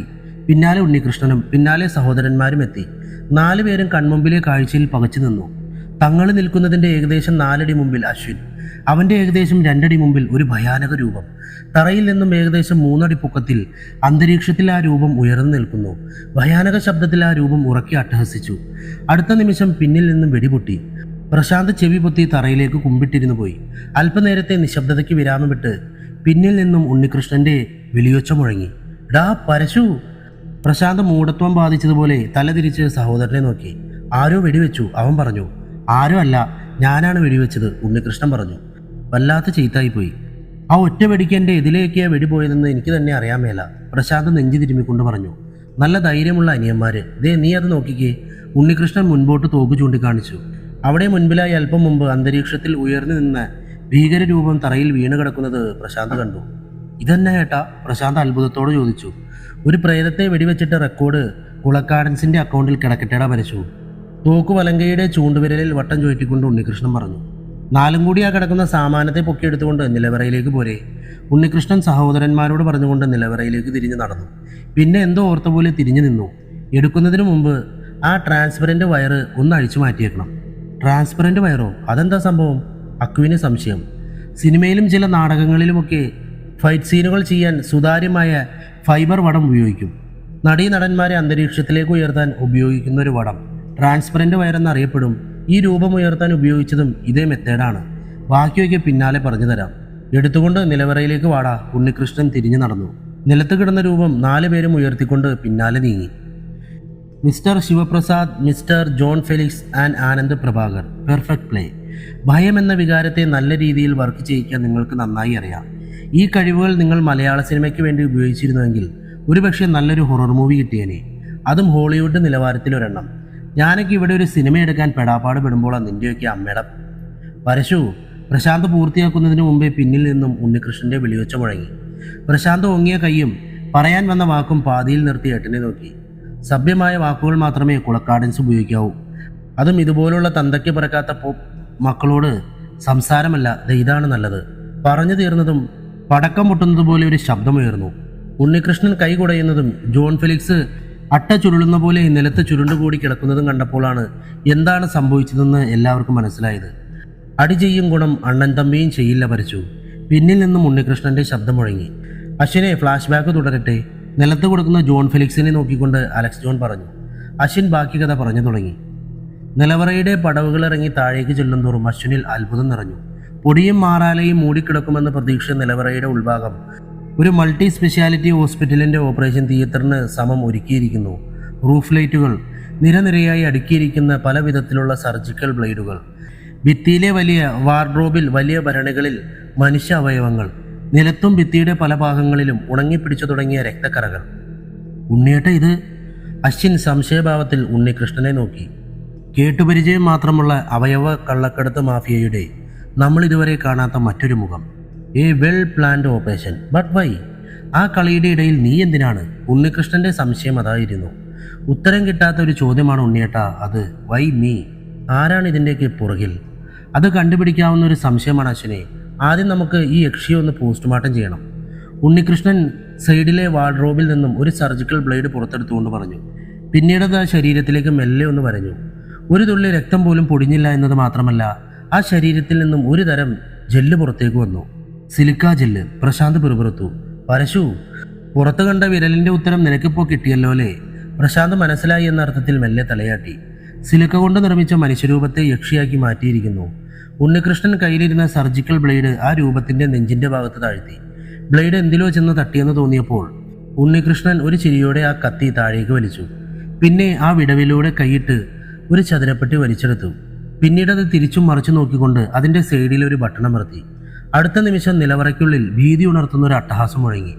നെഞ്ചത്ത് ട്രാൻസ്മീറ്റർ വച്ച് ചിരിക്കുന്ന യക്ഷിയെ ആദ്യമായാണ് കാണുന്നത്. ക്രിസ്റ്റോ പിറുപിറുത്തു. ഇനിയും കാണാൻ ധാരാളമുണ്ട് ക്രിസ്. എത്രയും വേഗം ഈ നിലവറ ഒന്നാക്കി സെർച്ച് ചെയ്യണം. എത്ര ബ്രില്യൻ്റായ ക്രിമിനലും അറിയാതെ ബാക്കിയാക്കി പോകുന്ന ഒരു എവിഡൻസ് എല്ലാ ക്രൈം സ്പോട്ടിലും ഉണ്ടാകും. We should find that. Come on quick, Unnikrishnan പറഞ്ഞു. എല്ലാവരും ഒന്നാക്കി നിലവറയിൽ തിരയാൻ തുടങ്ങി. നിലത്ത് വീണ് കിടന്ന ജോൺ ഫെലിക്സിനെ അശ്വിൻ പിടിച്ചെഴുന്നേൽപ്പിച്ചു. സർവവും നശിച്ചവന്റെ ഭാവമായിരുന്നു ജോൺ ഫെലിക്സിന്റെ മുഖത്ത്. മിസ്റ്റർ ജോൺ, ഉണ്ണിയേട്ടൻ പറഞ്ഞ ആ എവിഡൻസ് ഒന്നല്ല, രണ്ടെണ്ണമായിരുന്നു ഞങ്ങൾക്ക് മുമ്പിൽ തെളിഞ്ഞത്. അശ്വിൻ ജോൺ ഫെലിക്സിന്റെ ഷർട്ടിലെ ചുളിവുകൾ മെല്ലെ നിവർത്തിക്കൊണ്ട് പറഞ്ഞു. പഠിച്ച കള്ളനാണെങ്കിലും നിങ്ങളൊരു നല്ല ഡോക്ടറാണ് ജോൺ. എത്തിക്സ് ഉള്ള ഡോക്ടർ. ആ എത്തിക്സ് നിങ്ങളെ കുടുക്കി. അശ്വിന്റെ വാക്കുകൾ കേട്ട ജോൺ ഫെലിക്സ് നടുങ്ങി മുഖമുയർത്തി. അശ്വിന്റെ മുഖത്ത് പുച്ഛം കലർന്ന ഒരു ചിരി വിടർന്നു. ഓപ്പറേഷൻ ടൈമിൽ ഡോക്ടേഴ്സ് തങ്ങളുടെ കയ്യിലെ ഓർണമെന്റ്സ് ഊരിവെക്കുമെന്ന എത്തിക്സ്. അവയവങ്ങൾ പച്ച ജീവനിൽ നിന്നും മറുത്തെടുക്കുമ്പോൾ നിങ്ങൾ ഊരിവെച്ച നിങ്ങളുടെ ജന്മനക്ഷത്രക്കല്ല് പതിച്ച ഈ വൈരമോതിരം, അത് നിങ്ങൾ മറന്നുവെച്ചത് നിങ്ങളുടെ പിഴവല്ല, ദൈവത്തിന്റെ കഴിവാണ്. പല നാൾ കള്ളനെ ഒരു നാൾ കൊടുക്കാനുള്ള ആ സർവ്വ സൃഷ്ടാവിന്റെ കഴിവ്. ഒപ്പം നിങ്ങളുടെ നിലവറയിലേക്കുള്ള രഹസ്യവഴിയും ആ ജഗദീശ്വരൻ ഞങ്ങളുടെ മുമ്പിൽ കാട്ടിത്തന്നു. അതെന്തിനാണെന്നറിയണ്ടേ? അശ്വിൻ ചോദിച്ചു. നിലവറ ഭിത്തിയുടെ പല ഭാഗങ്ങളിലും കൈകൊണ്ട് നോക്കിക്കൊണ്ട് അപ്പു നടന്നു. അപ്പോഴാണ് അവനത് കണ്ടത്. ഭിത്തിയുടെ ഒരു ഭാഗത്ത് അവന്റെ നെഞ്ചോളം ഉയരത്തിൽ നിന്ന് ഭിത്തിയിലൂടെ വെള്ളം മൂറി വരുന്നു. ഉണ്ണിയേട്ട ഇത് നോക്കിക്കേ, തറയിൽ നിന്ന് ഉറവ കണ്ടിട്ടുണ്ട്. ഇതേ ഭിത്തിയിൽ നിന്നും ഉറവ വരുന്നു, അവൻ വിളിച്ചു പറഞ്ഞു. എല്ലാവരും അക്കുവിന്റെ അടുത്തേക്ക് ഓടിയെത്തി. അവരും ആ കാഴ്ച കണ്ടു. ഏട്ടൂസെ എന്തു തോന്നുന്നു? പ്രശാന്ത് ചോദിച്ചു. എന്ത് തോന്നാൻ? നൈസായിട്ട് ആ ഡോർ അങ്ങ് തുറക്ക്. ഡോറോ? ഉണ്ണികൃഷ്ണന്റെ സംസാരം കേട്ട് അശ്വിൻ ചോദിച്ചു. അവിടെ ഒരു വഴിയുണ്ട്, ശിവാങ്കനയ്ക്ക് നിലവറയിലേക്കും കുളത്തിലേക്കും കടക്കാനുള്ള ഒരു വഴി. പറഞ്ഞതിനോടൊപ്പം ഉണ്ണികൃഷ്ണൻ ആ ഭിത്തിയിലേക്ക് ആഞ്ഞു തള്ളി. വിമാനത്തിൽ നിന്നും സ്റ്റെപ്പ് താഴേക്ക് താഴുന്നത് പോലെ ഒരു ഡോറ് പുറത്തേക്ക് തുറന്നു. വെള്ളം നിലവറയിലേക്ക് കുതിച്ചു ചാടി. ഒരാൾക്ക് കയറാവുന്ന ഒരു വീടായിരുന്നു അത്. മുകളിലേക്ക് പടികളോട് കൂടിയ ഒരു തുരങ്കം. അക്കു കയറിക്കോ, ഞങ്ങൾ കുളക്കടവിൽ കാണും. ഇനി ക്ലൈമാക്സ് കാഴ്ചകളാണ്. കളിച്ചവരും കളിപ്പിച്ചവരും ഒരിക്കലും പ്രതീക്ഷിക്കാത്ത കുളക്കാടൻ ഷോ നമുക്ക് തുടങ്ങാം. ഉണ്ണികൃഷ്ണൻ പറഞ്ഞത് കേട്ട് അശ്വിനൊന്നും മനസ്സിലായില്ല. അകലെ എവിടെയോ മഴ പെയ്യുന്നുണ്ടെന്ന് വിളിച്ചോതിക്കൊണ്ട് ഇടയ്ക്കിടെ മാനത്ത് മിന്നൽ പുളയുന്നുണ്ടായിരുന്നു. ഒപ്പം തണുത്ത കാറ്റും. കുളത്തിന്റെ പടവിൽ ഉണ്ണികൃഷ്ണൻ നിന്നിരുന്നു. പിന്നിലായി പ്രശാന്തും ക്രിസ്റ്റോയും അശ്വിനും. അരയാലിന്റെ ഇലകളെ ഇക്കിളി കൂട്ടി വന്നൊരു തണുത്ത രാക്കാറ്റ് 4 പേരുടെയും ശരീരത്തിൽ കുളിരു കോരിക്കൊണ്ട് കടന്നുപോയി. കുളത്തിന്റെ നടുക്കു നിന്നും ഒരു ഓളം വെട്ടുന്നത് എല്ലാവരും കണ്ടു. അടുത്ത നിമിഷം കുളത്തിന്റെ നടുവിലായി വെള്ളത്തിൽ നിന്നും അക്കുവിന്റെ തല പൊങ്ങി വന്നു. 1-2 വട്ടം വെള്ളത്തിൽ പതച്ചു നിന്നതിന് ശേഷം അവൻ കര ലക്ഷ്യമാക്കി നീണ്ടു വന്നു. പടവിൽ നിന്നിരുന്ന ഉണ്ണികൃഷ്ണൻ അവനെ കരക്ക് കയറാൻ സഹായിച്ചു. ഉണ്ണിയേട്ടാ, ആ തുരങ്കം ഒരു ലക്ഷറി സെറ്റപ്പാണ് കേട്ടോ. നനഞ്ഞ ഷർട്ട് ഊരി പിഴിയുമ്പോൾ അക്കു പറഞ്ഞു. എന്താടാ? ഏട്ടാ, തുരങ്കത്തിന്റെ ഓരോ പോയിന്റിലും CFL ലാമ്പുകൾ ഫിറ്റ് ചെയ്തിട്ടുണ്ട്. ഒപ്പം ശ്വാസം തടസ്സപ്പെടാതിരിക്കാൻ ലൈറ്റ് സ്വിച്ചിനോടൊപ്പം ഓക്സിജൻ തുരങ്കത്തിൽ ലഭ്യമാക്കാനുള്ള സ്വിച്ച്, തണുപ്പിൽ നിന്നും രക്ഷപ്പെടാൻ ഹീറ്റർ. ആകെ ഒരു 5 സ്റ്റാർ ഫീലാണ്. ഏട്ടോസെ, അപ്പോൾ ഇതിന്റെ പിന്നിൽ കളിച്ചവർ നന്നായി പ്ലാൻ ചെയ്തിട്ടാണ് ഈ കളിക്കിറങ്ങിയത്. അക്കുവിന്റെ വാക്കുകൾ കേട്ടുകൊണ്ട് നിന്നിരുന്ന പ്രശാന്ത് ചോദിച്ചു. സാധാരണ ചിന്തകളുള്ള ഒരുത്തൻ ചിന്തിക്കുന്നതിന് മുകളിൽ നമ്മുടെ മുമ്പിൽ മറഞ്ഞിരിക്കുന്ന ശത്രു കളിച്ചിരിക്കുന്നു. മറഞ്ഞിരുന്നുകൊണ്ട് ഒരു ജനതയെ ഒന്നാകെ ഒരു പഴങ്കഥയുടെ നിഴലിൽ മറച്ചുകൊണ്ടുള്ളൊരു പെർഫെക്റ്റ് പ്ലേ, ഉണ്ണികൃഷ്ണൻ ചിന്തയോടെ പറഞ്ഞു. ഏട്ടൻ, സാധാരണ ആളുകൾ ചിന്തിക്കുന്നതിലും മേലെ ചിന്തിക്കുന്നവരല്ലേ നമ്മൾ എഴുത്തുകാർ. വായനക്കാർ ജന്മത്ത് വിചാരിക്കാത്ത ട്വിസ്റ്റ് കൊണ്ടുവരുന്നവർ. ആ നമ്മളെ പോലും കറക്കിയ ബ്രില്യൻ്റ് തല അതാരാകും? ക്രിസ് ചോദിച്ചു. ആരാണെന്നറിയില്ല, പക്ഷെ അവൻ എത്ര ബ്രില്യൻ്റ് ആയാലും അവനേക്കാൾ ബ്രില്യൻ്റായ മറ്റൊരു കളിക്കാരനുണ്ട്, സാക്ഷാൽ ജഗദീശ്വരൻ. അവൻ ഒരു തെളിവ് ബാക്കി വയ്ക്കും. ആ ഒരു തെളിവ് ഇപ്പോൾ നമ്മുടെ കയ്യിലുണ്ട്. ആ നിലവറയിൽ ഓപ്പറേഷൻ ടേബിളിന്റെ അരികിൽ നിന്നും കിട്ടിയതാണിത്. ഉണ്ണികൃഷ്ണൻ വലതുകരം നിവർത്തിക്കൊണ്ട് പറഞ്ഞു. ആ കൈക്കുള്ളിൽ ഒരു വജ്രമോതിരം നിലാവിൽ തിളങ്ങുന്നത് എല്ലാവരും കണ്ടു. ഈ മോതിരം, ഇത് ഞാൻ കണ്ടിട്ടുണ്ട്, അശ്വിൻ ചാടിക്കേറി പറഞ്ഞു. ഇത് ജോൺ ഫെലിക്സിന്റെ കയ്യിൽ കിടന്ന മോതിരമാ. ഞാൻ തിരക്കഥ എഴുതാൻ വന്ന സിനിമയുടെ പ്രൊഡ്യൂസറുടെ കയ്യിൽ ഇതേ മോതിരം ഞാൻ കണ്ടിട്ടുണ്ട്. John Felix. ഉണ്ണികൃഷ്ണൻ ആ പേര് മന്ത്രിച്ചു. ഇയാളുടെ മുഴുവൻ പേരെന്താ അശ്വിനെ? നാടെവിടെയാണ്? പ്രശാന്ത് ചോദിച്ചു. ജോൺ ഫെലിക്സ് എന്ന പേര് മാത്രമേ എനിക്കറിയാവൂ കിച്ചു ചേട്ടാ. Doctor John Felix. നാടൊന്നും ഞാൻ ചോദിച്ചിട്ടില്ല. Doctor John Felix. അപ്പോൾ കഥയിലെ വില്ലന്റെ പേര് കിട്ടി. നിലവറയിലെ ലാബിൽ പച്ച ജീവനുകളിൽ നിന്നും അവയവങ്ങൾ അറുത്തുമാറ്റുന്ന വില്ലൻ ആ ഡോക്ടറാണ്. നീയും ഞാനും ഇതുവരെ എഴുതിയതല്ല അശ്വിനെ കഥ. ഇതാണ് കഥ, എ പെർഫെക്റ്റ് ഹൊറർ ത്രില്ലർ. എന്നാലും അവർക്ക് വേണ്ടി നമ്മളൊരു ത്രില്ലർ കൊടുക്കണ്ടേ? ഈട്ടൂസ് എന്താ ഉദ്ദേശിക്കുന്നത്? പരശു, നമ്മുടെ ടീം ഇറങ്ങുന്നു. ഇനി കളിക്കളത്തിൽ നമ്മുടെ ടേണാണ്. തൃശ്ശൂരിൽ നിന്നും ഞാൻ വിളിച്ചാൽ പറന്നു വരും അപസർപ്പക ലോകത്തിന്റെ ഉടയോൻ അലക്സ് ജോൺ. വിനിയെയും ശിവയെയും നീ വിളിക്കണം. ക്രിസ്, നിന്റെ കോളേജിൽ നിന്ന് നീ വിളിച്ചാൽ പറന്നു വരുന്ന മൊത്തം പിള്ളേരെയും വിളിക്കണം. ഏട്ടന്റെ വാക്കുകൾ കേട്ട പ്രശാന്ത് തല കുലുക്കിക്കൊണ്ട് ഫോണുമായി നീങ്ങി. ക്രിസ് പിന്നാലെ പോയി. ഉണ്ണികൃഷ്ണൻ ഫോണിൽ അലക്സ് ജോണിന്റെ നമ്പർ ഡയൽ ചെയ്തു. മിസ്റ്റർ ഉണ്ണികൃഷ്ണൻ കുളക്കാട്ട്, എന്താണ് ഈ പാതിരാക്കി? മറുവശത്ത് നിന്നും അലക്സ് ജോണിന്റെ ശബ്ദം മുഴങ്ങി. അച്ചായൻ, ഒരു ചെറിയ പണിയുണ്ട്, ഉണ്ണികൃഷ്ണൻ മന്ത്രിച്ചു. എടാ സിനിമാ തെണ്ടുകളെ, എന്താണ് ഞങ്ങൾ നിങ്ങൾക്കായി ഒരുക്കി വെച്ച പണിയെന്ന് അറിയണ്ടേ നിനക്കൊക്കെ? അച്ചായ, പറഞ്ഞു കൊടുക്ക്, അക്കു ആവേശത്തോടെ പറഞ്ഞു.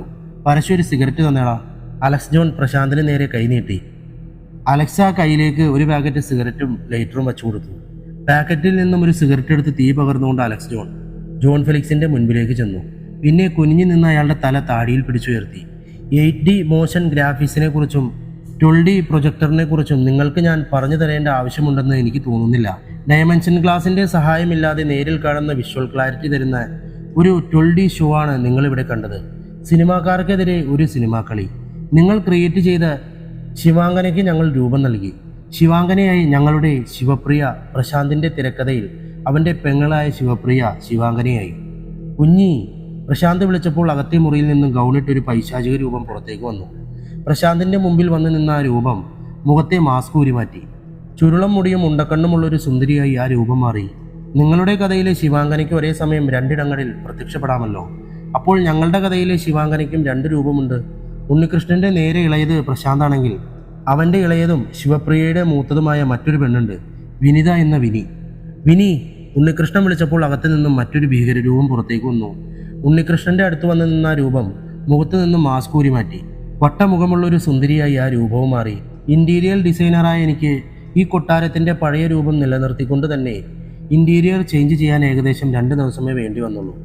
നിലത്ത് നിന്നും ഭിത്തിയിൽ നിന്നും പനച്ചു വന്ന രക്തവും ഉയർന്നു വന്ന രൂപങ്ങളും 5D ഇന്റീരിയർ വർക്കിലൂടെ ഞാൻ ക്രിയേറ്റ് ചെയ്ത സെറ്റപ്പാടാ പോയി, അലക്സ് ജോൺ ഫെലിക്സിനോട് പറഞ്ഞു. 2 ദിവസം കൊണ്ട് ഈ മനയുടെ ഇന്റീരിയർ മൊത്തം സ്വാഭാവികത നിലനിർത്തി ചേഞ്ച് ചെയ്ത അച്ചായൻ എന്ന ഇന്റീരിയർ ഡിസൈനറുടെയും ടീമിന്റെയും വർക്ക്. ഉണ്ണിയും പ്രശാന്തും അഖിലും വസുമേഷും ചേർന്നെഴുതിയ തിരക്കഥ. ഇർഷാദ് സെറ്റ് ചെയ്ത സോഫ്റ്റ്വെയർ ഉപയോഗിച്ച് സിദ്ദീഖ് നിന്റെയൊക്കെ മൊബൈൽ ട്രാക്ക് ചെയ്തു. ദിലീഷേട്ടന്റെ ഡിഫൻസിലെ ഹോൾഡ് ഉപയോഗിച്ച് നിന്നെയൊക്കെ കൊടുക്കാനുള്ള സകല പൂട്ടും ഒരുക്കിയിട്ടുമുണ്ട്. മുൻപ് നിങ്ങളുടെ സിനിമയുടെ ഷൂട്ടിംഗ് നടന്ന സ്റ്റേറ്റുകളിൽ സമീപ ഗ്രാമങ്ങളിൽ നിന്നും മിസ്സായവരുടെ ഡീറ്റെയിൽസ് കളക്ട് ചെയ്തിട്ടുണ്ട്. ഒപ്പം കഴിഞ്ഞൊരു വർഷത്തിന്റെ ഇടയിൽ ഈ നാട്ടിൽ നടന്ന മാൻ മിസ്സിംഗ് കേസുകളും. നിന്റെയൊക്കെ ആ സഹായി ആ കുഞ്ഞീശോ ഇപ്പോൾ കസ്റ്റഡിയിലുണ്ട്. തത്ത പറയും പോലെ അവൻ സത്യങ്ങൾ ഛർദ്ദിച്ചുകൊണ്ടിരിക്കുക. ഇനിയും വല്ലതും പറയാനുണ്ടോ മിസ്റ്റർ ജോൺ? അശ്വിൻ ചോദിച്ചു. കുഞ്ഞീശോയുടെ റോൾ എങ്ങനെ പൊളിഞ്ഞു എന്നൊന്ന് പറഞ്ഞു കൊടുക്കുക അശ്വിനെ. പ്രശാന്ത് ഒരു സിഗരറ്റ് തീ പകർന്നുകൊണ്ട് പറഞ്ഞു. കുളപ്പടവിൽ നിന്നും കുളക്കാടന്മാരും അശ്വിനും തിരികെ കൊട്ടാരത്തിലെത്തിയിരുന്നു. പരശു, നീ വണ്ടിയുമായി ഇപ്പോൾ തന്നെ പോകണം. എറണാകുളത്ത് നിന്നും വിനിയെയും കൊല്ലത്ത് നിന്നും ശിവയെയും പിക്ക് ചെയ്യണം. വരുന്ന വഴിക്ക് കാര്യങ്ങൾ അവരോട് പറഞ്ഞാൽ മതി. വിശദീകരിക്കാൻ നിന്ന് സമയം കളയരുത്. ശരി കേട്ടൂസേ, ഞാൻ ഉടനെ പോകാം. നിനക്ക് പരശു മുഴുവൻ പറയട്ടെ. അച്ചായനും ടീമും ഇന്ന് വെളുപ്പിനെത്തും. പിന്നെ സിദ്ധിയെ വിളിക്കണം. പിന്നെ അവൻ്റെ ഷോപ്പിൽ നിന്നും നീ 4 സിം എടുക്കണം. ജിയോ മതി. പിന്നെ ഇർഷാദക്കയുടെ അടുത്ത് ചെല്ലണം. ഇക്കൊരു സോഫ്റ്റ്വെയർ പെൺഡ്രൈവ് തരും. നിന്റെ ലാപ്പിൽ അത് ഇൻസ്റ്റാൾ ചെയ്യണം. ബാക്കിയൊക്കെ വന്നിട്ട് പറയാം. നീ വിട്ടോ. ഉണ്ണികൃഷ്ണൻ വണ്ടിയുടെ താക്കോല് പ്രശാന്തിൻ്റെ നേർക്ക് എറിഞ്ഞു കൊടുത്തു. പെട്ടെന്നാണ് മുറ്റത്ത് നിന്നും പഴയൊരു നോക്കിയോ ഫോണിൻ്റെ മെസ്സേജ് ടോൺ മുഴങ്ങിയത്. പുല്ലുകൾക്കിടയിൽ ഒരു പ്രകാശം മിന്നിമറഞ്ഞു. ക്രിസ്റ്റോ ഓടിച്ചെന്ന ഫോൺ എടുത്തു. ലോക്ക് തുറന്ന് മെസ്സേജ് നോക്കി. കുഞ്ഞീഷോ, പ്രശ്നങ്ങളൊന്നുമില്ലല്ലോ? ശിവാങ്കനയുടെ ഇന്നത്തെ പെർഫോമൻസിൽ തിരക്കഥാകൃത്ത് വിരണ്ടോ? ക്രിസ്റ്റോ ആ മെസ്സേജ് ഉറക്കെ വായിച്ചു. ആരാണ് ഈ കുഞ്ഞീഷോ? ഉണ്ണികൃഷ്ണന്റെ ചോദ്യം അശ്വിനോടായിരുന്നു. സിനിമാക്കാർ എനിക്ക് സഹായത്തിനായി ഇവിടെ ഏർപ്പെടുത്തിയ ആളാണ്. അപ്പോൾ അതാണ് സംഗതി. ശിവാങ്കനയുടെ കളി കോർഡിനേറ്റ് ചെയ്തിരുന്നത് ഈശോ പേരിൽ മാത്രമുള്ള കുഞ്ഞാണ്. വെടിവെച്ച കേട്ട് പേടിച്ചോടിയപ്പോൾ ഫോൺ ചാടിപ്പോയി. അപ്പോൾ ബാക്കി കഥ പുന്നാര മോനെ പൊക്കിയാൽ കിട്ടും. പരശു, നീ വിട്ടോ. ഇത് ഞങ്ങൾക്ക് ചെയ്യാനുള്ളതേ ഉള്ളൂ. മുണ്ട് മടക്കി കുത്തിക്കൊണ്ട് ഉണ്ണികൃഷ്ണൻ എഴുന്നേറ്റു. രാത്രിക്ക് രാത്രി കുഞ്ഞീശോയെ ഞങ്ങൾ പൊക്കി. അടിവേർ തീർത്ത് നല്ലൊരു 4 ഇടി കിട്ടിയപ്പോൾ തത്തയും മൈനയും പറയുന്ന പോലെ കുഞ്ഞീശോ സത്യങ്ങൾ പറഞ്ഞു. ഇനി സിനിമാക്കാർക്ക് വല്ലതും പറയാനുണ്ടോ? അശ്വിൻ ചോദിച്ചു. പിഴ ഞങ്ങളുടേതാണ് അശ്വിൻ. ഞങ്ങൾ നിന്നെ അണ്ടർസ്റ്റിമേറ്റ് ചെയ്തു. പക്ഷേ അശ്വിൻ, ഇതൊരു വെബാണ്. ഈ സ്റ്റേറ്റ് മുഴുവൻ വ്യാപിച്ചു കൊടുക്കുന്ന ഒരു നെറ്റ്വർക്ക്. അതിൽ ഞാനോ ഇവരോ കുടുങ്ങിയത് കൊണ്ട് ഒന്നും അവസാനിക്കുന്നില്ല. ജോൺ ഫെലിക്സ് മുരണ്ടു. അവസാനമില്ലാത്ത ആരംഭങ്ങളില്ല ജോൺ. ഇവിടെ ഞങ്ങളെപ്പോലെ ആ ടീമിനെതിരെ ഇനിയും എതിരാളികൾ വരും. ഇനി നിന്റെയൊക്കെ അസ്തമനം. പോലീസ് ഓൺ ദി വേ ആണ്. അശ്വിൻ പറഞ്ഞു നിർത്തിയതും പുറത്തൊരു വാഹനം വന്നു നിന്നു. ബൂട്ടിന്റെ ശബ്ദമുയർന്നു. അകത്തേക്ക് കടന്നു വന്ന പോലീസ് സംഘം മൂവരെയും വിലങ്ങണിയിച്ച് പുറത്തേക്ക് കൊണ്ടുപോയി. ചന്ദ്രമംഗലം കൊട്ടാരത്തിന്റെ വാതിൽ പൂട്ടി താക്കോലുമായി അശ്വിൻ വന്ന് മുറ്റത്ത് കിടന്ന ട്രാവലറിന്റെ അകത്തേക്ക് കയറി. എല്ലാം ശുഭമായി അവസാനിച്ചതിന്റെ സന്തോഷമായി മൈസൂർ കുടക് ട്രിപ്പ് പ്ലാൻ ചെയ്തു അവരെല്ലാവരും. അശ്വിൻ അലക്സ് ജോണിന്റെ അടുത്തായി വന്നിരുന്നു. സമാധാനമായി, എല്ലാം പ്ലാനിങ് പോലെ നടന്നല്ലോ. ഇനി എന്താണ് നിന്റെ അടുത്ത പരിപാടി? അലക്സ് ജോൺ ചോദിച്ചു. ഒരു പുതിയ സ്റ്റോറി എഴുതണം, അശ്വിൻ പറഞ്ഞു. വണ്ടി സാവധാനം പുറത്തേക്ക് നീങ്ങി. പുലരാൻ പോകുന്നതിൻ്റെ ചുവപ്പ് മാനത്ത് തെളിഞ്ഞു തുടങ്ങിയിരുന്നു. അല്ല ശിവേച്ചി, നിങ്ങൾക്ക് കരാട്ടെ അറിയുമോ? അക്കു പ്രശാന്തിൻ്റെ അടുത്തായിരുന്ന ശിവപ്രിയയോട് ചോദിച്ചു. ഇല്ല, എന്താടാ? അല്ല, ആ ജോൺ ഫിലിക്സ് അശ്വിന് നേരെ തൂക്കു ചൂണ്ടിയപ്പോൾ ശിവേച്ചി ചാടി വീണ ആ ചാട്ടം, അത് കിടുവായിരുന്നു. ഞാനോ ചാടി വീണെന്നോ? ഒന്ന് പോയട ചക്ക. അയാൾ തോക്ക് ചൂണ്ടിയപ്പോളെ ഞാൻ പേടിച്ച് റൂമിൽ കയറി. പിന്നെ അതാരാ? വിനിയേച്ചിയായിരുന്നോ? അക്കു വിനിയെ നോക്കി. ഏയ്, ഞാനപ്പോൾ റോപ്പിലല്ലായിരുന്നു, വിനി പറഞ്ഞു. പിന്നെ അതാരായിരുന്നു? അക്കു ചിന്തയോടെ സീറ്റിലേക്ക് ചാരി. ശങ്കരമംഗലം ഗ്രാമത്തിന്റെ അതിർത്തി കടന്ന ആ വാഹനം നീങ്ങിയിരുന്നു ഈ സമയം. ഇതേ നേരം ആലിലകളെ ഇളക്കിക്കൊണ്ട് ഒരു കാറ്റ് ആഞ്ഞു വീശി. കുളത്തിന്റെ നടുവിൽ കുമിളകൾ ഉയർന്നു തുടങ്ങി. കുളത്തിലെ വെള്ളം തിളച്ചു മറിയുന്നത് പോലെ ഇളകി. കുളത്തിന് നടുവിൽ നിന്നും അഴുകി അടർന്നു തുടങ്ങിയ നഖങ്ങൾ നീണ്ട ഒരു കൈപ്പത്തി സാവധാനം ഉയർന്നു വരുന്നുണ്ടായിരുന്നു. ഒന്നും ഒന്നിൻ്റെയും അവസാനമല്ല, പുതിയ ഒന്നിൻ്റെ തുടക്കമാണ്. ചില ഉത്തരം കിട്ടാത്ത ചോദ്യങ്ങളാണ് ഓരോ പഴങ്കഥകളും. അതുപോലൊരു ചോദ്യമാണ് ശിവാങ്കനയും. കഥ അവസാനിച്ചിരിക്കുന്നു. എങ്ങനെയുണ്ട്? പുതിയ കഥയുമായി ഞാനിനി വീണ്ടും വരും. നിങ്ങളെനിക്ക് വേണ്ടി സമയം തരുന്നതിൽ ഒരുപാട് നന്ദിയുണ്ട് കേട്ടോ. ബൈ.